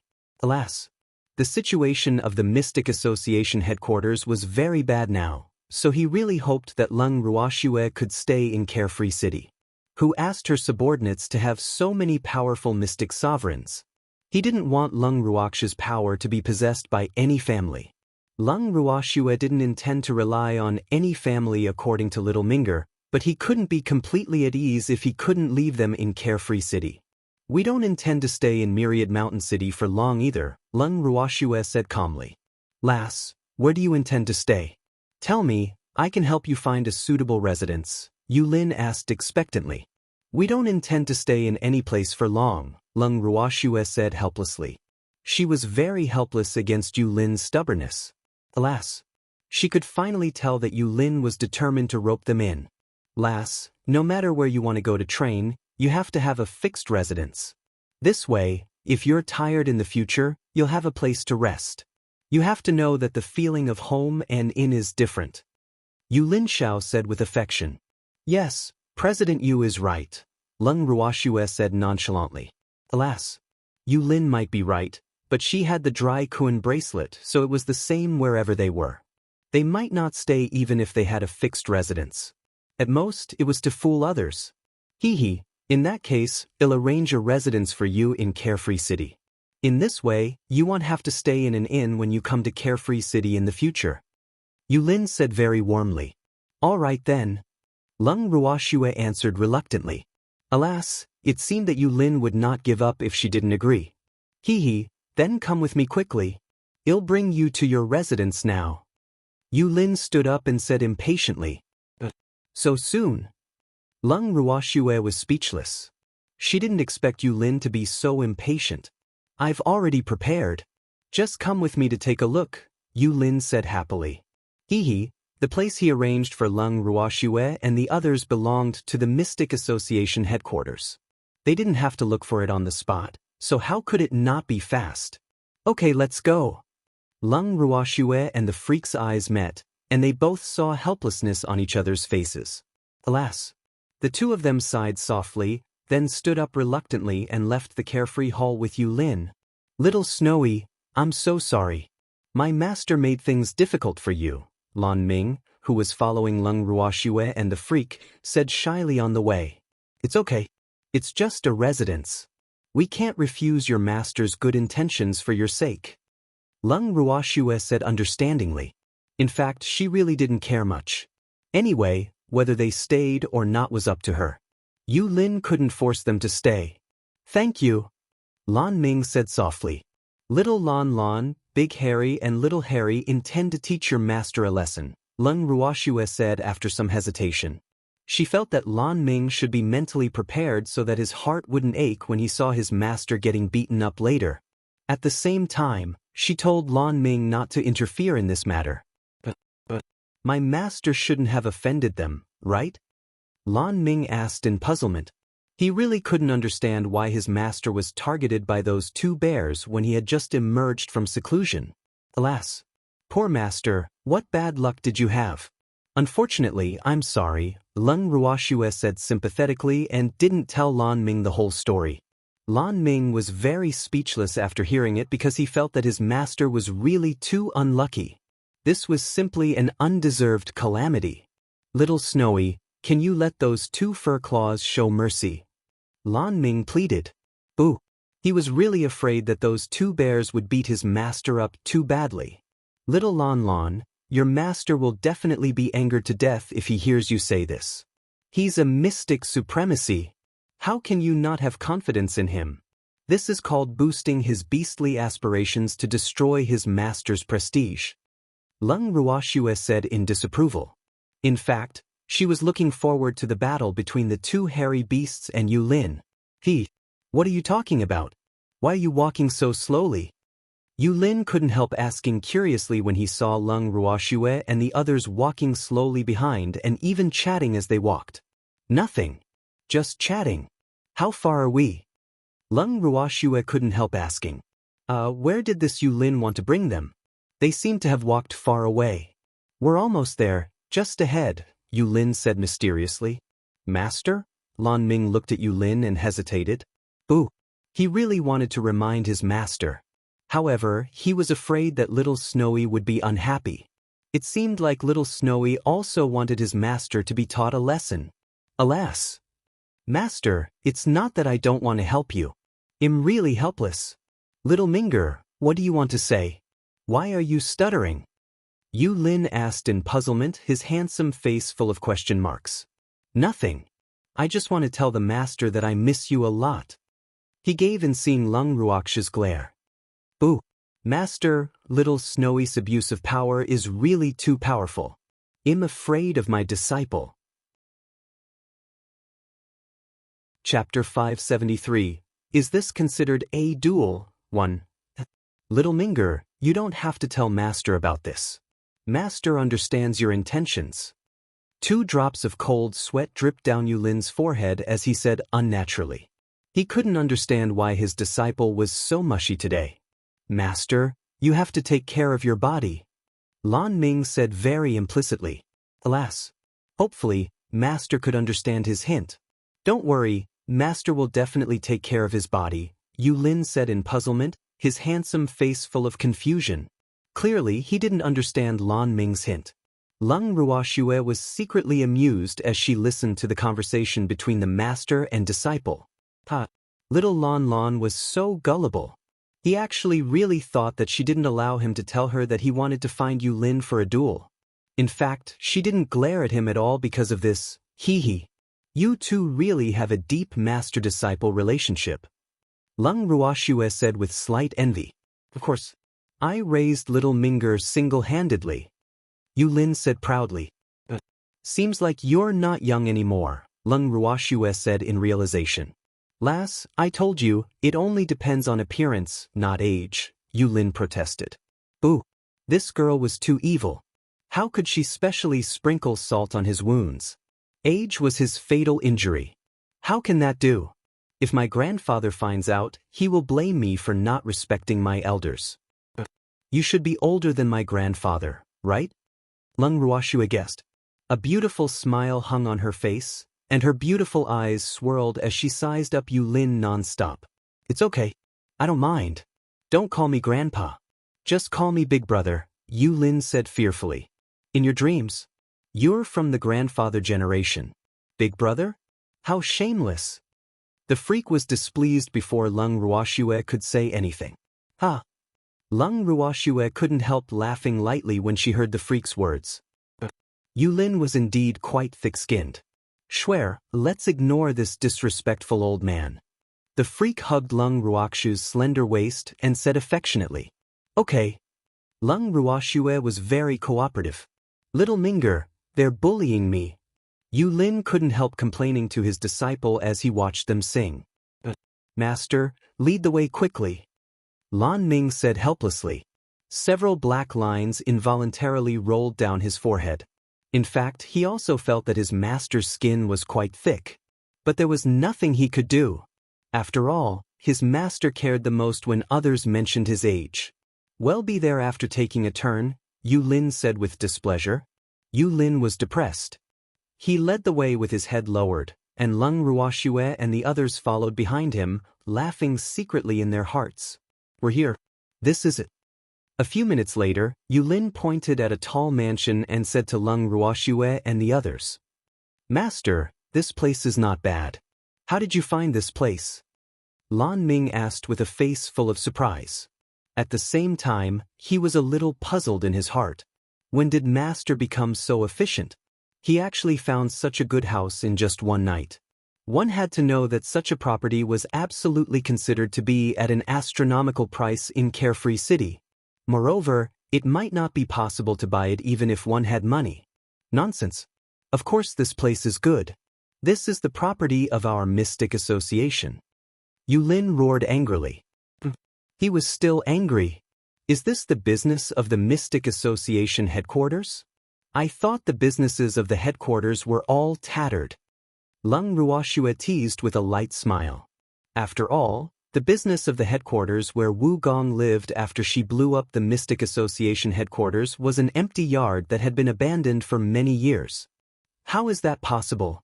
We will always stand tall in the boundless heaven continent for thousands of years. There are many good things. Yu Lin's proud tail was about to curl into the sky when he said this. Oh, what about Wu Gong's yard? Leng Ruoxue asked curiously. Wu Gong is only the vice president. There are many things he doesn't know about the headquarters. As for the yard he lives in, it belongs to the public property of the Mystic Association headquarters. Everyone knows, but only the president is qualified to know about the hidden property, Yu Lin explained with a smug face. If Wu Gong thought that just because he stirred up trouble, he could take over the headquarters, then he was mistaken. There were many things he didn't know about the headquarters. Even if he became the president, he couldn't really control the headquarters. This was the main reason why he handed the headquarters to Wu Gong and entered seclusion at ease. However, he didn't expect him to underestimate Wu Gong's energy. The current situation of the headquarters was worse than he imagined. Therefore, he urgently wanted Leng Ruoxue and the others to stay in the headquarters because the headquarters desperately needed talents now. Little Lan Lan, did you hear that? Leng Ruoxue asked Lan Ming after hearing Yu Lin's explanation. I heard it, Lan Ming answered without being puzzled. So what if he heard it? This had nothing to do with him. Then you have to work hard to become the president. Leng Ruoxue said bluntly. Alas. She knew from little Lan Lan's expression that Lan Ming didn't understand her at all. Master has already emerged from seclusion. I don't have to represent the headquarters anymore. Lan Ming said happily. He would wake up laughing even in his dreams thinking of this. Little Lan Lan, he can't be the president for life, so it will be you sooner or later, Leng Ruoxue said with certainty. Lass, I might not hand the headquarters to Little Minger, okay? Yu Lin couldn't help but say.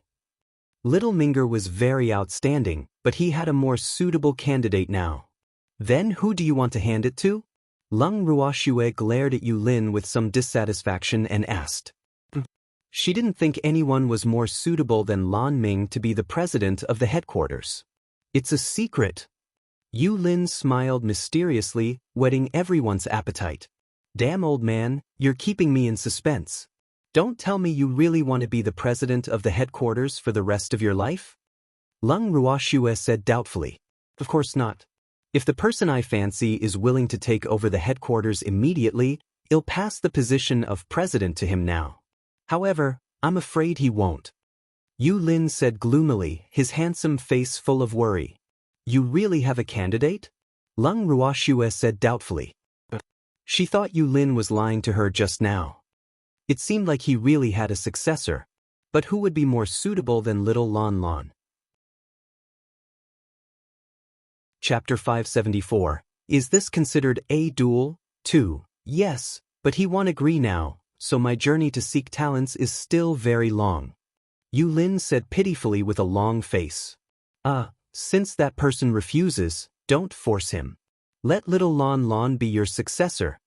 Leng Ruoxue suggested. Little Snowy, I don't want to, Lan Ming whispered. He looked like a wronged little wife. Lass, you heard it. Little Minger refuses. Yulin sighed. Little Lon Lon, didn't we agree? Lung Ruoxue glared at Lan Ming and said threateningly. That's because Master hasn't emerged from seclusion. That's why I agreed. But now that Master has emerged from seclusion, there's nothing for me to do. Lan Ming said matter-of-factly. Lass, don't force little Minger since he refuses. Come, I'll bring you in to take a look at the yard. Yulin helped his disciple out of the predicament. Okay. Lung Ruoxue was helpless.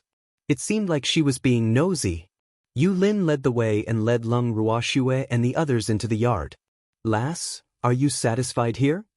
Yulin said as if he was presenting a treasure in the yard. This was the best location and environment among all the properties in the headquarters. Not bad. Lung Ruoxue looked up at the spacious yard and nodded with satisfaction.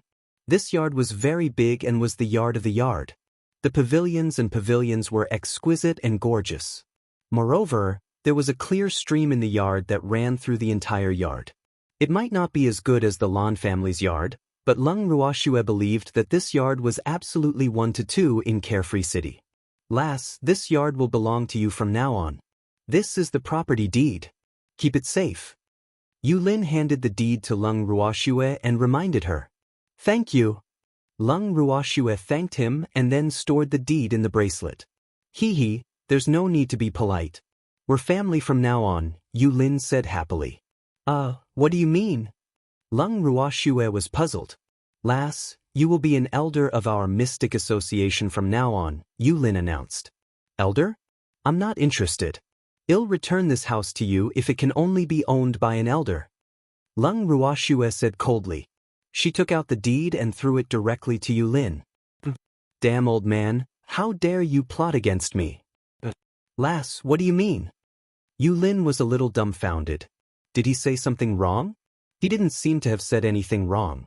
Damn old man, do you want to bribe me with just a house? I didn't say I wanted to be an elder of the headquarters. Lung Ruoxue said with great dissatisfaction. She originally thought that Yulin only wanted to rope her in, but now she knew that this old man wanted her to run errands for him. This damn old man's wishful thinking was really too good. However, she would not let him have his wish. Lass, don't be anxious. Listen to me. The elder I'm talking about is just a nominal. You don't have to do anything for the headquarters. Of course, it's another matter if you're willing. Yulin smiled like an old fox. He might not have known this girl for long, but he believed that as long as this girl agreed, even if she was just a nominal elder, she would definitely agree if the headquarters needed her in the future. What he needed to do now was to build a good relationship with this girl. Not only that, being an elder gives you very good treatment every month. Really, believe me, I don't lie to children, Yulin added, the smile on his face looking so pure and innocent. I don't have to do anything for the headquarters? Can't you use the rules of the headquarters to restrain me? Lung Ruoxue asked uncertainly. She was not a child, how could she believe Yulin's words? One had to know that there was no free lunch in the world. No, I promise I won't, Yulin promised. Then what should I, an elder, do? Lung Ruoxue asked doubtfully. The more Yulin said, the more she couldn't believe him. You don't have to do anything. Just name yourself, Yulin said with a smile, his face full of flattery. Do you want me to be a decoration? Lung Ruoxue narrowed her eyes and said with some displeasure. This old fox actually didn't tell the truth. Of course not. You can do whatever you want. Really, I promise, Yulin said very sincerely, so anxious that he was about to cry. Ooh, why was this girl so difficult to deal with? If it were others, they would probably have agreed impatiently if they knew that there was such a good opportunity. How could they ask and make excuses like her? Can I kill any elder I don't like? Lung Ruoxue asked deliberately. Of course not. Moreover, I will warn all the elders not to provoke you. That should be enough, right? Yulin looked at Lung Ruoxue like a little wife and asked very obediently. Lung Ruoxue was speechless. Did Yulin mean that he could do it in secret? She didn't understand. What benefits would it bring to Yulin if he didn't follow his principles? I'm just a mystic monarch. You really don't have to compromise. Lung Ruoxue was helpless. This was the only word she could think of now. Alas. Why on earth did this old man do it? You might be a mystic monarch now, but you have potential, so you deserve to be an elder of the headquarters, Yu Lin said pompously. The elders of the headquarters won't agree, Lung Ruoxue said in realization. Those old men had been around for many years and finally became elders. If they knew that she became an elder of the headquarters because the president begged her, they would be so angry. Anyone who dares to object will be expelled from the headquarters. He, they won't dare to object, Yu Lin said confidently. Swear, promise him. Empty sent a helpless voice transmission from the bracelet. Alas. He felt uncomfortable seeing Yu Lin's current appearance. In fact, he knew Yu Lin's goal very well.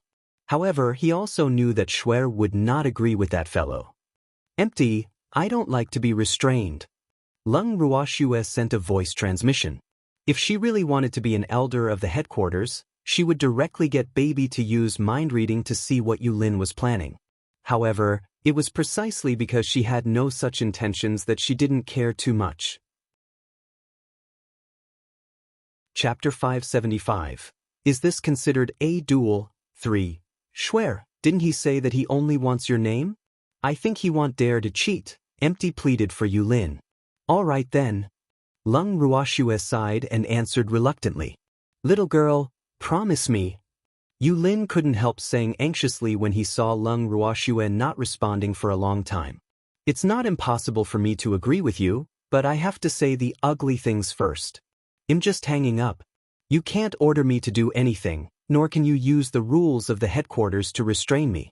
In short, you can't order me around, Lung Ruoxue said without any emotion. No problem. You can do whatever you want as long as you agree to be listed, Yu Lin said with a smile. As long as you can agree to my condition, I will be an elder of the headquarters from now on. I will of course be a nominee, Lung Ruoxue said with certainty. What she implied was that she would not be an elder if she couldn't do it. Don't worry, I will definitely do it since I promised you. You can still do whatever you want in the future. No one will dare to restrain you, including me. Yu Lin promised very seriously, and he was even more relieved in his heart. Ooh. He finally settled this little girl. It really wasn't easy. At this moment, he still didn't know that Lung Ruoxue agreed because someone said good things for him. That's good. Lung Ruoxue nodded with satisfaction. Hee little girl, you have to keep this deed. This house is worth a lot of money. Yu Lin handed the deed back to Lung Ruoxue and reminded her again. Yes, where is there a spacious and uninhabited place here? Lung Ruoxue took the deed, nodded slightly and asked. Since she was already an elder of the headquarters, this house was considered legitimate. There's a mountain not far away. There shouldn't be anyone there. Little girl, what are you doing? Yu Lin asked curiously. You'll know when we get there. Bring us there now. Lung Ruoxue urged. Alas. Little Harry couldn't wait any longer. Okay, follow me. Yu Lin took the initiative to lead the way. After walking for about half an hour, Lung Ruoxue and the others arrived at the foot of a mountain. Lung Ruoxue raised her beautiful eyes and sized up the mountain in front of her. Could this also be considered a mountain? It was really small.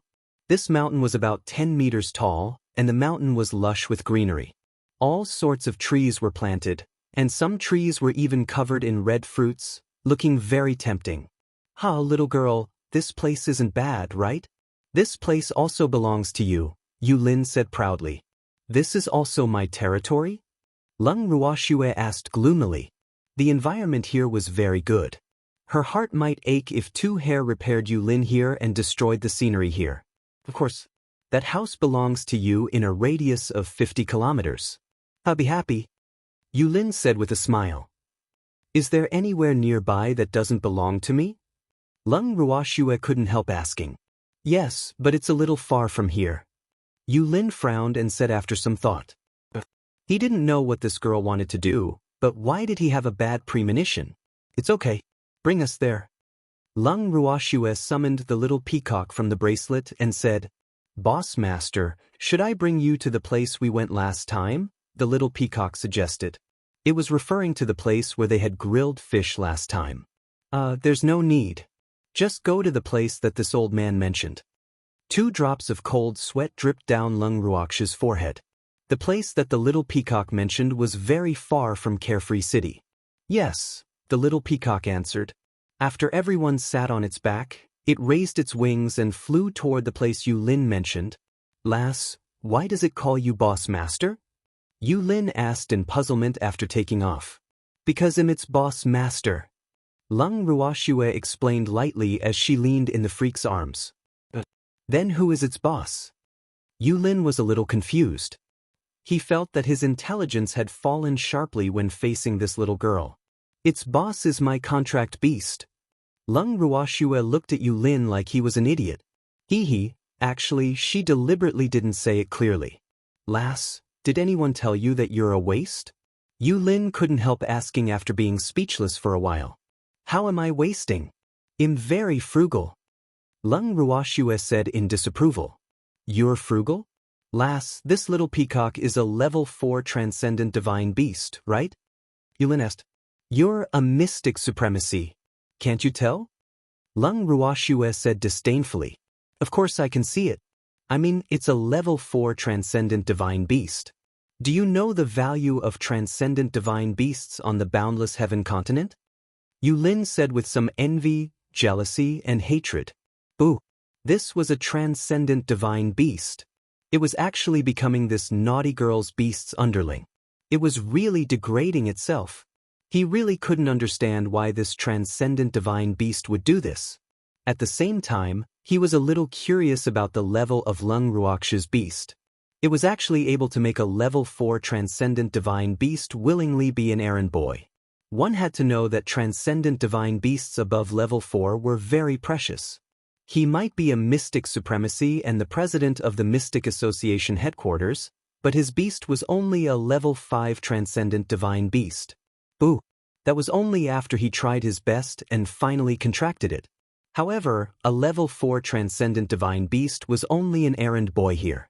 Alas! What a difference! Master, my condolences. Lan Ming comforted Lung Ruoxue before she could answer. Alas! He knew the strength of little Snowy and the other beasts, so he really couldn't bear to see his master suffer a blow. Little Minger, what do you mean? Why should I be consoled? Yu Lin asked gloomily. Boo! Did even his disciple look down on him? We're here. Lung Ruoxue interrupted the conversation between the master and disciple and looked up at the uninhabited valley that Yu Lin was talking about. This valley was very desolate.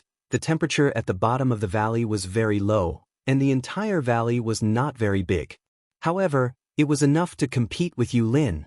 Oh! Yu Lin looked up to confirm before jumping off the little peacock's back. Chapter 576. Is this considered a duel? 4. You can begin.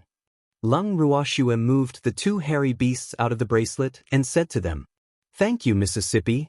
Big Harry and Little Harry thanked Lung Ruoxue. Then they looked Yu Lin up and down with a naughty smile. Begin what? Yu Lin's handsome face was full of confusion, and at the same time he was a little nervous. Why were these 2 mini bears staring at him lustfully? Miss was talking to us. Little Harry explained very kindly. Oh, why do you call her Miss? Isn't she your master? Yu Lin asked in puzzlement. How many transcendent divine beasts did this girl have? Both of them were actually at level 4. No! Big Harry said with a naughty smile, its pitch black and bright little eyes staring intently at Yu Lin. In fact, it was afraid that Yu Lin would run away.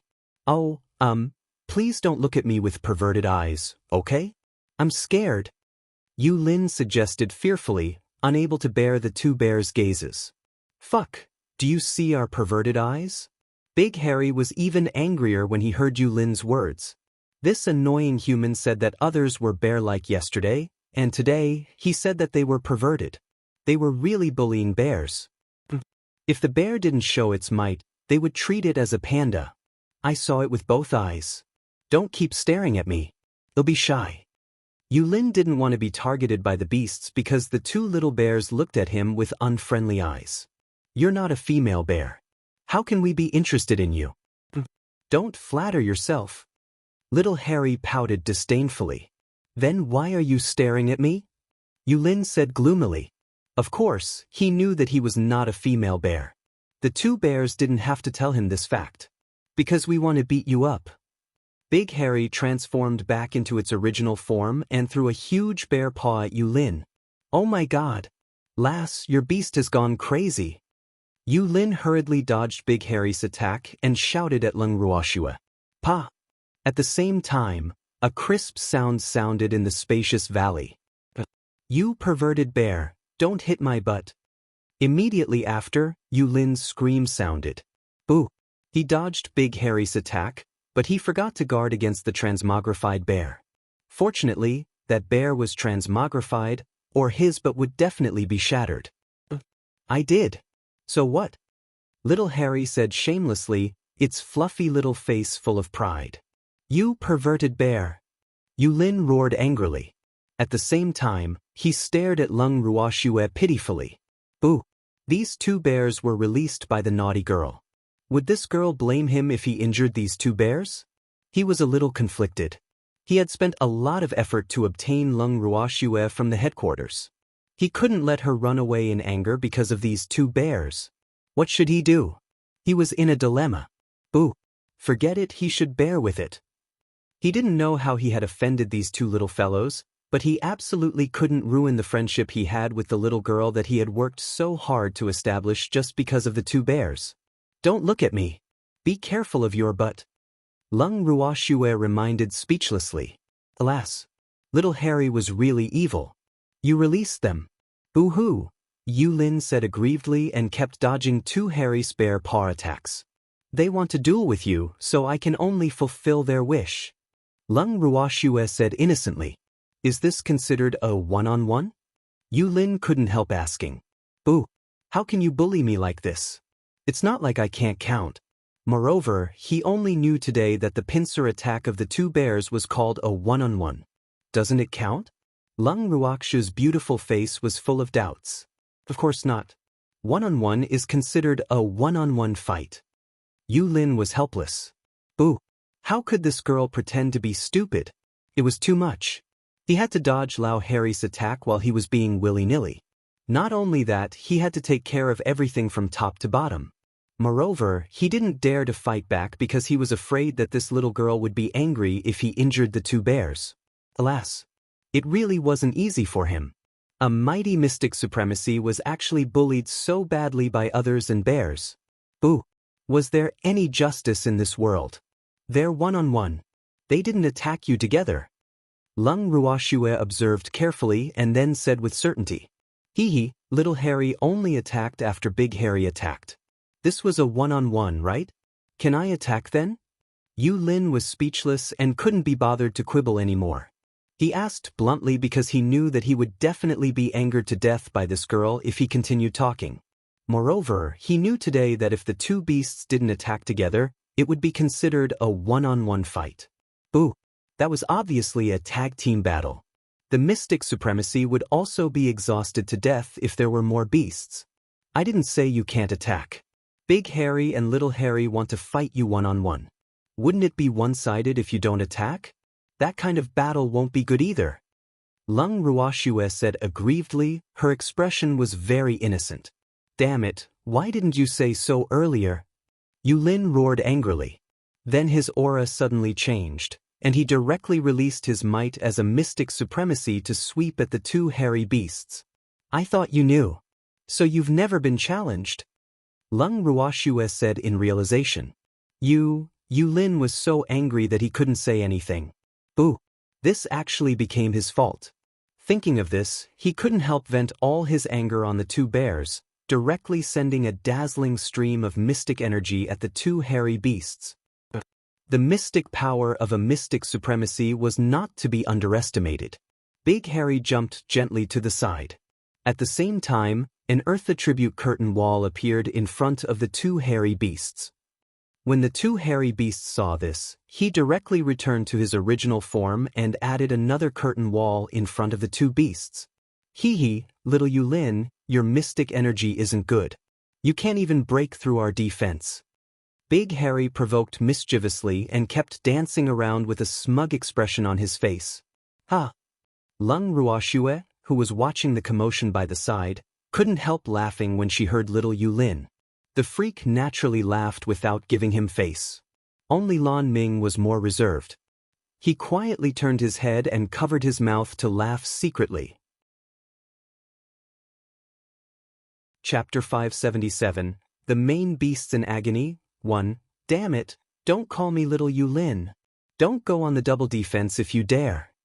Yulin roared angrily. He was even angrier when he saw Lung Ruoxue and the others laughing so happily. Ooh, it was really embarrassing to be called little Yulin by the two bears. Moreover, were these two bears older than him? Why did they call him little Yulin? Not only that, they actually used the double defense to provoke him. It was really unbearable. You're small. Look at your small body. It's not even as thick as one of our legs. Big Harry raised its thick legs in a show of force. Hee, little Yulin had just reached its knees. That's not because I'm small, it's because you're too big. Yulin was very depressed and quite depressed. Boo! That girl's bear was really too much of a bully. It actually compared its big thick legs with humans. He didn't believe that there were people who were as big as bears in this world. Little you, so be it. Why be so stubborn? Hurry up and attack. Help me scratch the itch. Little Harry refused to be outdone, looking like it was waiting. Yulin was so angry when he saw two hair wheels provoking him. However, what could he do? The defense of bears was very strong, and they bullied people into having double defense. It would be very difficult to break through the sturdy defense even if he was a mystic supremacy. At this point, he summoned his beasts to help him. Little Yulin, you're a mystic supremacy. You actually used beasts in battle with us. How embarrassing. Big Harry looked at the beast that suddenly appeared, about 5 to 6 meters tall, and said with contempt, "That's right. Little Yulin, do you think you can defeat us by getting a little monkey?" Little Harry said confidently, "You two stupid bears, shut up." Yulin's beast roared furiously. These two bears were really too much. They actually bullied its master. "Miss, this thin monkey is bullying us." The two bears quickly found a backer and looked at Lung Ruoxue aggrievedly when they saw that they had been scolded. Lung Ruoxue was a little speechless. She didn't expect Yulin's beast to be a golden monkey. With her short understanding of Yulin, Yulin should have found a more beautiful and mighty beast. Why did he get himself a monkey? This monkey might be considered pretty, but it was also a monkey. Lass, the battle is only fair now. You can't interfere. Yulin reminded. How could he teach these two bears a lesson if that girl interfered? How is it fair? You are a mystic supremacy, and your beasts are stronger than 20 cents. Why can't I see fairness? Lung Ruoxue said with a calm smile. That's right, what mystic supremacy? It's too embarrassing to find help if you can't beat us. Don't tell others that you're a mystic supremacy in the future. I'm embarrassed for you. Big Harry hurriedly echoed, the contempt on his face becoming stronger and stronger, and he couldn't even be bothered to hide it anymore. Yulin was so angry that he was about to vomit blood. Boo! Shouldn't bears be simple and honest? Why were these two so sharp-tongued? Miss, we also request for help. Little Harry pleaded with a naughty smile on its fluffy face. Lung Ruoxue was in a dilemma. She couldn't bear to refuse. If she agreed, Yulin would be the unlucky one. She knew very well the means of her beasts. Miss. The two hairy beasts looked at Lung Ruoxue pitifully, its eyes full of pleading. Alas, all right. Lung Ruoxue had no choice but to move Darling and the other beasts out of the bracelet. Beloved master. Darling immediately jumped into Lung Ruoxue's arms and rubbed against her affectionately as soon as it emerged. Then it came to the middle of the field. Is this little fox the helper your two stupid bears found? It's only a level 9 legendary beast. What can it help you with? The golden monkey laughed hysterically and said with a mocking face. Me too. Me too. The dazzling beasts were unwilling to be ignored and reminded in unison. You're also level 9 legendary beasts. Did you come out to be beaten by me? The golden monkey laughed and hammered the ground excitedly with one fist. Darling, we've been despised by the damn monkey, Dazzle said helplessly. Okay, it's okay. Well, let it know later that level doesn't mean everything. Darling said very calmly, its fluffy little face full of calmness. It kept looking at the golden monkey, trying to find the weakest place on its body. This is the first time I've heard that level doesn't mean everything. Then why are we still cultivating? The golden monkey obviously didn't agree with Darling's words. However, it knew after a while that level really didn't mean everything. At least, levels are really nothing in front of these beasts who didn't care about attacking laws. Beasts with low intelligence won't be able to understand our deep words. We will prove it with the truth later.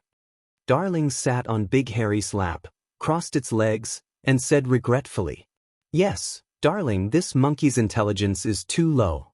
It definitely won't understand what you're saying, so let's demonstrate it directly. Big Harry suggested.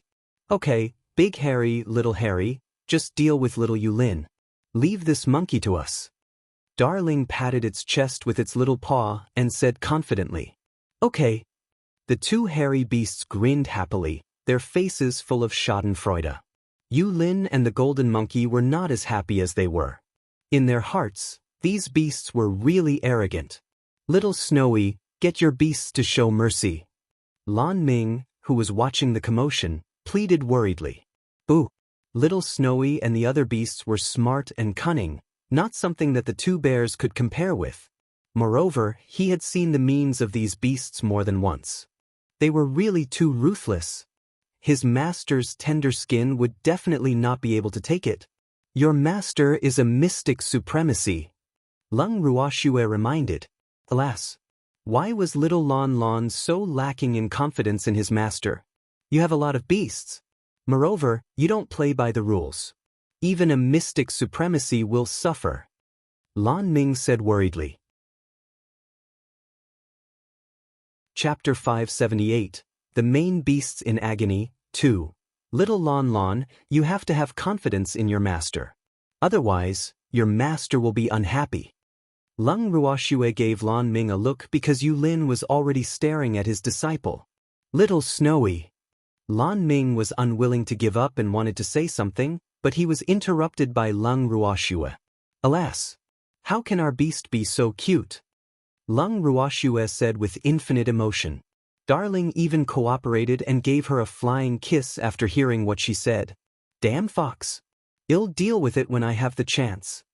Darling's flying kiss provoked the freak, and he couldn't help muttering softly. Freak, what are you talking to yourself about?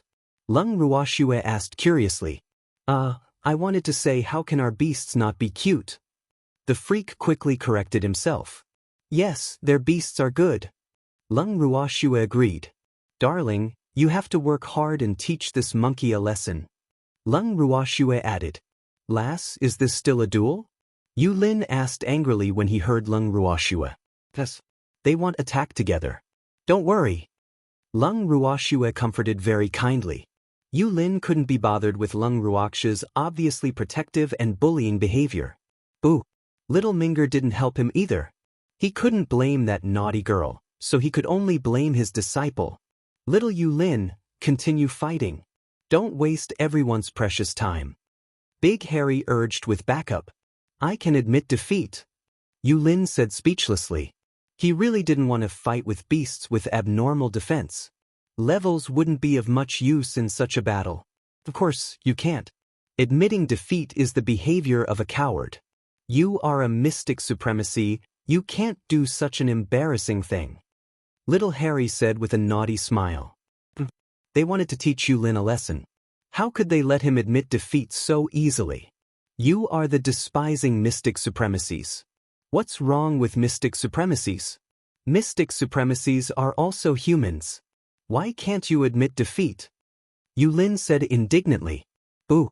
His status in the boundless heaven continent was extraordinary. Even the patriarchs of the three great superfamilies treated him with respect when they saw him. However, he was looked down upon by the two bears today. No way! Mystic supremacy is the strongest powerhouse on the boundless heaven continent. How can others survive if even mystic supremacy admitted defeat in battle? Big Harry said in disapproval. In that case, let's continue. Yulin was helpless. He knew that he had encountered a scoundrel today. Ooh, how did he offend these two bears? Okay, this is more like a man. Little Harry, let's go. Big Harry carefully moved Darling, who was sitting on its lap, to the side. Then it rubbed its palms together and said to little Harry excitedly, Big brother, let him have a taste of our power, hee. Little Harry smiled evilly and directly threw a huge palm at Yulin. Moreover, this palm was headed for Yulin's butt. You perverted bear. Yulin dodged quickly and dodged little Harry's attack. He roared angrily. Damn it, why was this bear targeting his butt? You have a lot of meat there. I'm afraid it'll crush you if I hit other places. Little Harry smiled honestly. Hee, look at how kind it was. Crush me? Do you think I'm made of paper?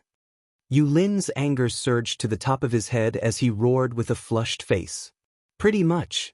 Little Harry looked at its huge bare paw and said with certainty. No human could withstand the might of one palm from their brothers. If those palms really hit little Yulin just now, he would at least be half dead even if he didn't die. However, they would definitely show mercy to little Yulin and the others. I'm so angry. Take this. Yulin didn't want to talk nonsense with them anymore. He directly gathered mystic energy in his hands.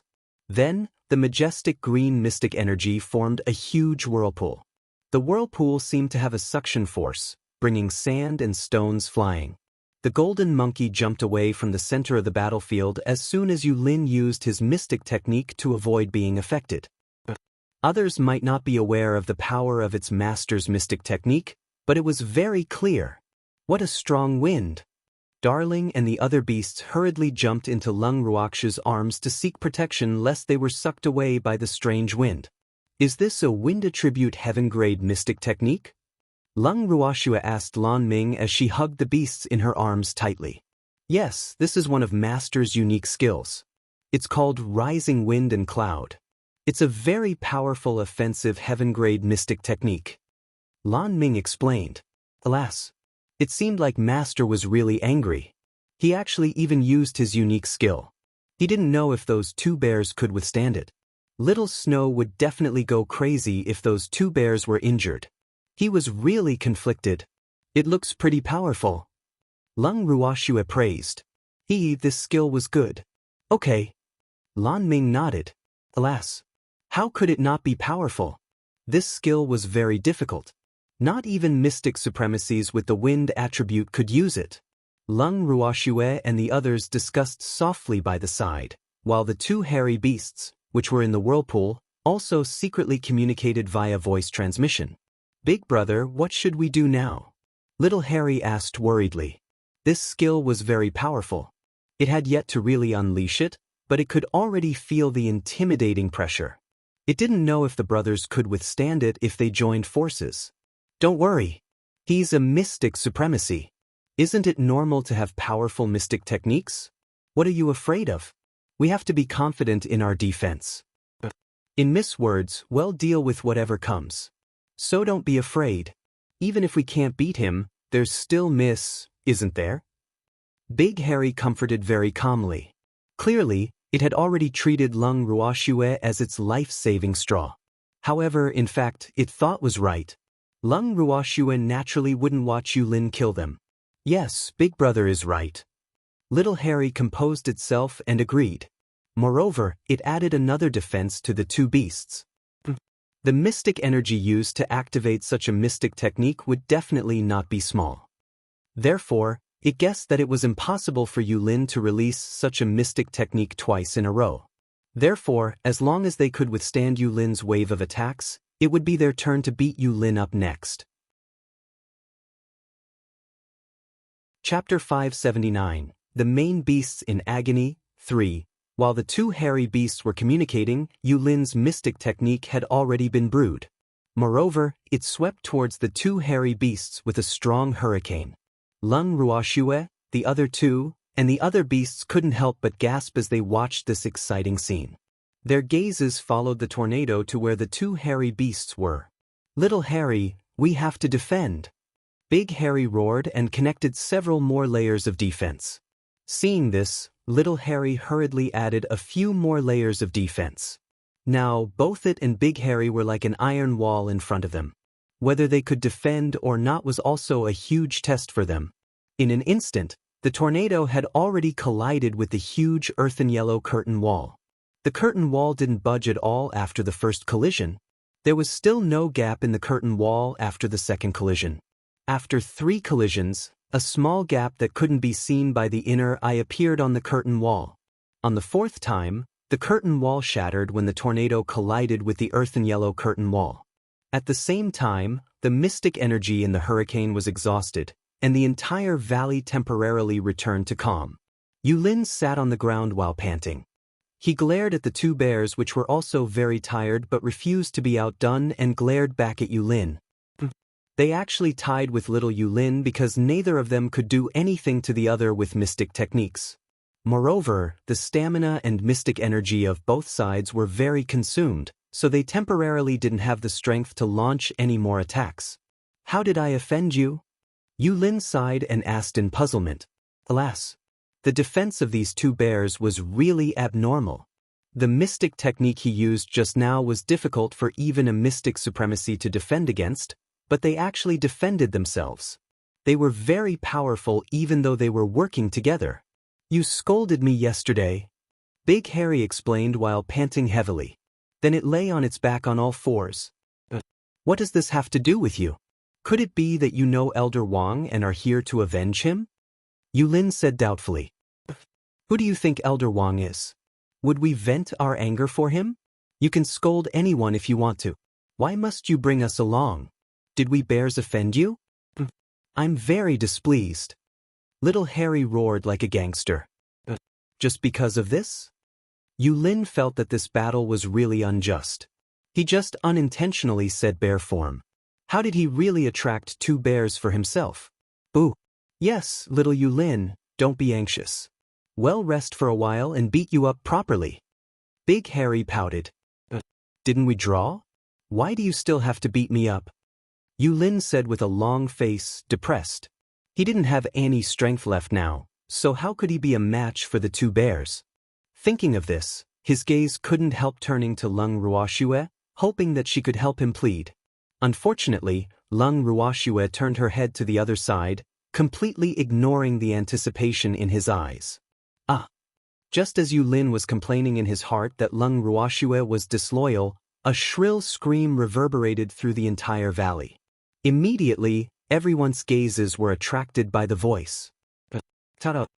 Yulin's eyes widened in disbelief as he looked at the golden monkey that was being chased around by the little beasts. His jaw almost dropped from shock. Why did Tao Tao look so miserable now? More than half of her originally beautiful golden fur had fallen, and her body was bloody. What was going on? Could it be that the little beasts did it? Yulin really couldn't believe this terrifying fact because he was very confident in Tao Tao's strength. None of the little beasts were transcendent divine beasts, but everything in front of him forced him to believe that Tao Tao was really bullied very badly. Master, save me. Boo-hoo. The golden monkey Tao Tao had nowhere to hide and couldn't help crying for help from its master. Boo. These little beasts were really too terrifying. It regretted provoking them. Moreover, it wanted to take back its words. Level really didn't mean everything. Your master can't even protect himself now, so how can he care about you? You better be good and let us have the taste of beating up a transcendent divine beast. Darling said with a naughty smile, its fluffy face full of anticipation. No. How can you hit a female beast? Boo-hoo, Tao Tao wailed. It had always thought that male and female were equal, but it had to show weakness now. Are you a female? Ling asked curiously. I'm a female, so you can't bully a female beast. Tao Tao said pitifully. Its greatest wish now was that these beasts knew what it meant to be protective of the fairer sex. Otherwise, it would be miserable.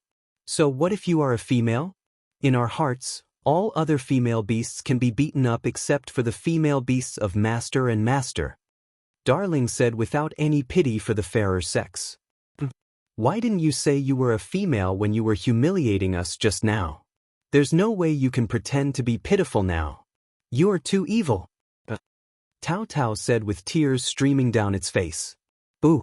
It accidentally got another scratch on its body, and it couldn't help but cry out again from the pain.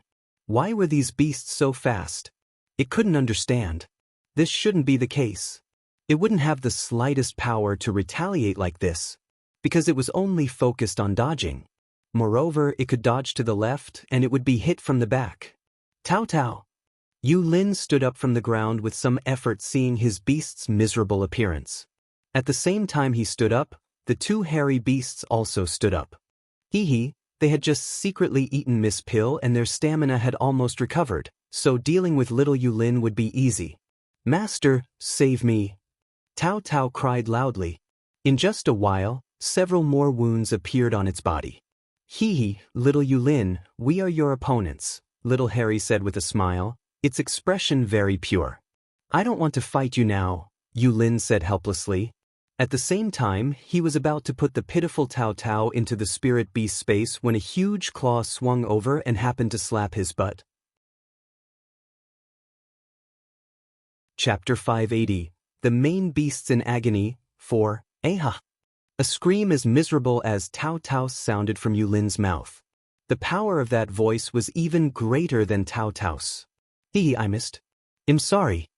Little Harry smiled foolishly with an awkward expression on its face. However, it was very smug in its heart. It finally hit Xiao Yu's butt. It was quite bouncy. Lass, your beasts are too perverted. Yu Lin shouted. That hit just now hurt so much that he jumped up and down. It really hurt. Boo. Little Yu Lin, we've said it before. Why is your memory so bad if you aren't Miss Beast? Big Harry complained while slapping Yu Lin. Ouch! Yu Lin used all his strength and finally dodged Big Harry's bare paw. However, he suffered another blow to his butt. I missed again. Little Harry smiled and said shyly. It felt really good. Little Harry praised in its heart. Ouch! Yu Lin screamed again because Big Harry slapped his butt again just as he was screaming in pain. This slap directly slapped him to the ground, and his butt was burning with pain. He didn't even have the strength to stand up, nor did he have the strength to complain about the two gangster bears. It's really not easy. I finally hit it. Big Harry looked at its huge bare paw and said sadly. Boo! It hit less than little Harry. Lung Ruoxue, who was not far away, looked speechlessly at the scarred golden monkey, and then at Yu Lin, who was pretending to be dead on the ground. Her forehead couldn't help but be covered in black lines. To be honest, she now quite pitied this unlucky master and beast. They could have provoked anyone, but they just had to provoke her few united and especially vengeful beasts. Alas!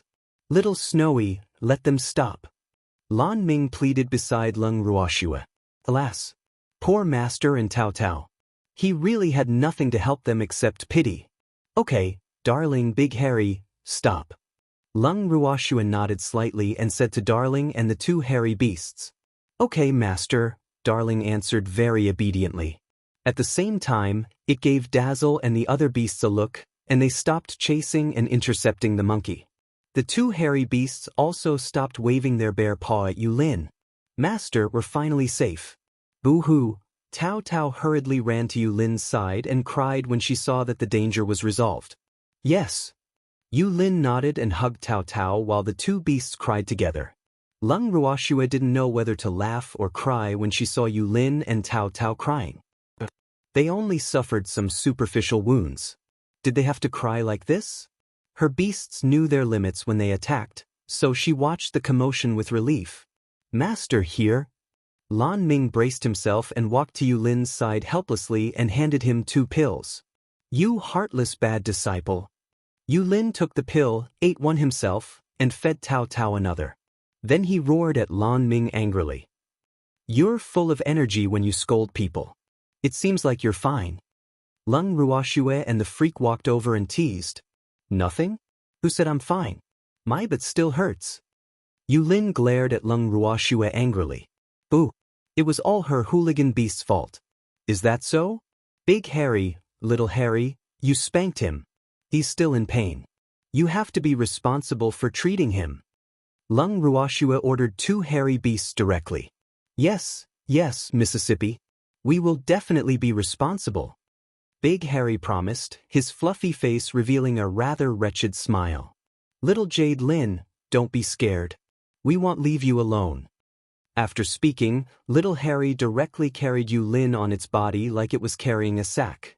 A huge bear palm happened to support Yulin's butt, causing great mental pressure on Yulin. You perverted bear, put me down quickly, Yulin roared, wanting to cry but had no tears. Boo! What did this bear want? Did it want to take advantage of him? Little Yulin, doesn't your butt hurt? I just wanted to carry you away out of goodwill. How can you shout at me? I'm too sad, little Harry said aggrievedly, its black and bright eyes flashing with tears. Damn it, this isn't hugging, it's carrying. Yulin was carried on little Harry's shoulder with his head facing down, so all the blood in his body rushed to his head, making him dizzy. Oh, then this should be considered as hugging. Little Harry corrected itself. After hearing Yulin's words, it immediately hugged Yulin like a princess and placed a bare paw on Yulin's butt righteously. Yulin was speechless.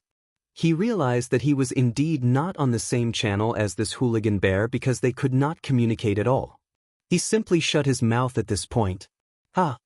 Lung Ruoshue and the freak laughed rudely when they saw Yulin's expression. Tao Tao and Lan Ming didn't dare to laugh at all. They suppressed their laughter, their faces flushed red, and looked at Yulin with pity in their eyes. Miss, should we go back? Little Harry couldn't help asking with Yulin in its arms. Okay, let's go back.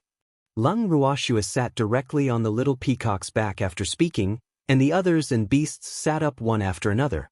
Little Harry, I can't carry you in your original form. The little peacock looked at Yulin, who was in little Harry's arms, and smiled gently. It's okay. You can fly and I can walk. Little Harry frowned in distress as it pondered. Then it looked at little Yulin in its arms. Alas, it was a little reluctant to put it down. It made up its mind after a while. You hooligan bear, put me down quickly, Yulin shouted, unwilling to give up. Unfortunately, his words were ignored by little Harry. Miss, go back first. I'll go with little Harry. Big Harry scratched its big head and said foolishly. Okay then. Little peacock, let's go. Lung Ruoshua ordered after some thought. Yes, boss master. The little peacock ignored Yulin's pleading gaze and left directly after hearing Lung Ruokshua's words. Yulin's cry for help sounded from behind them. You're tuning in to the Passion Pages YouTube channel.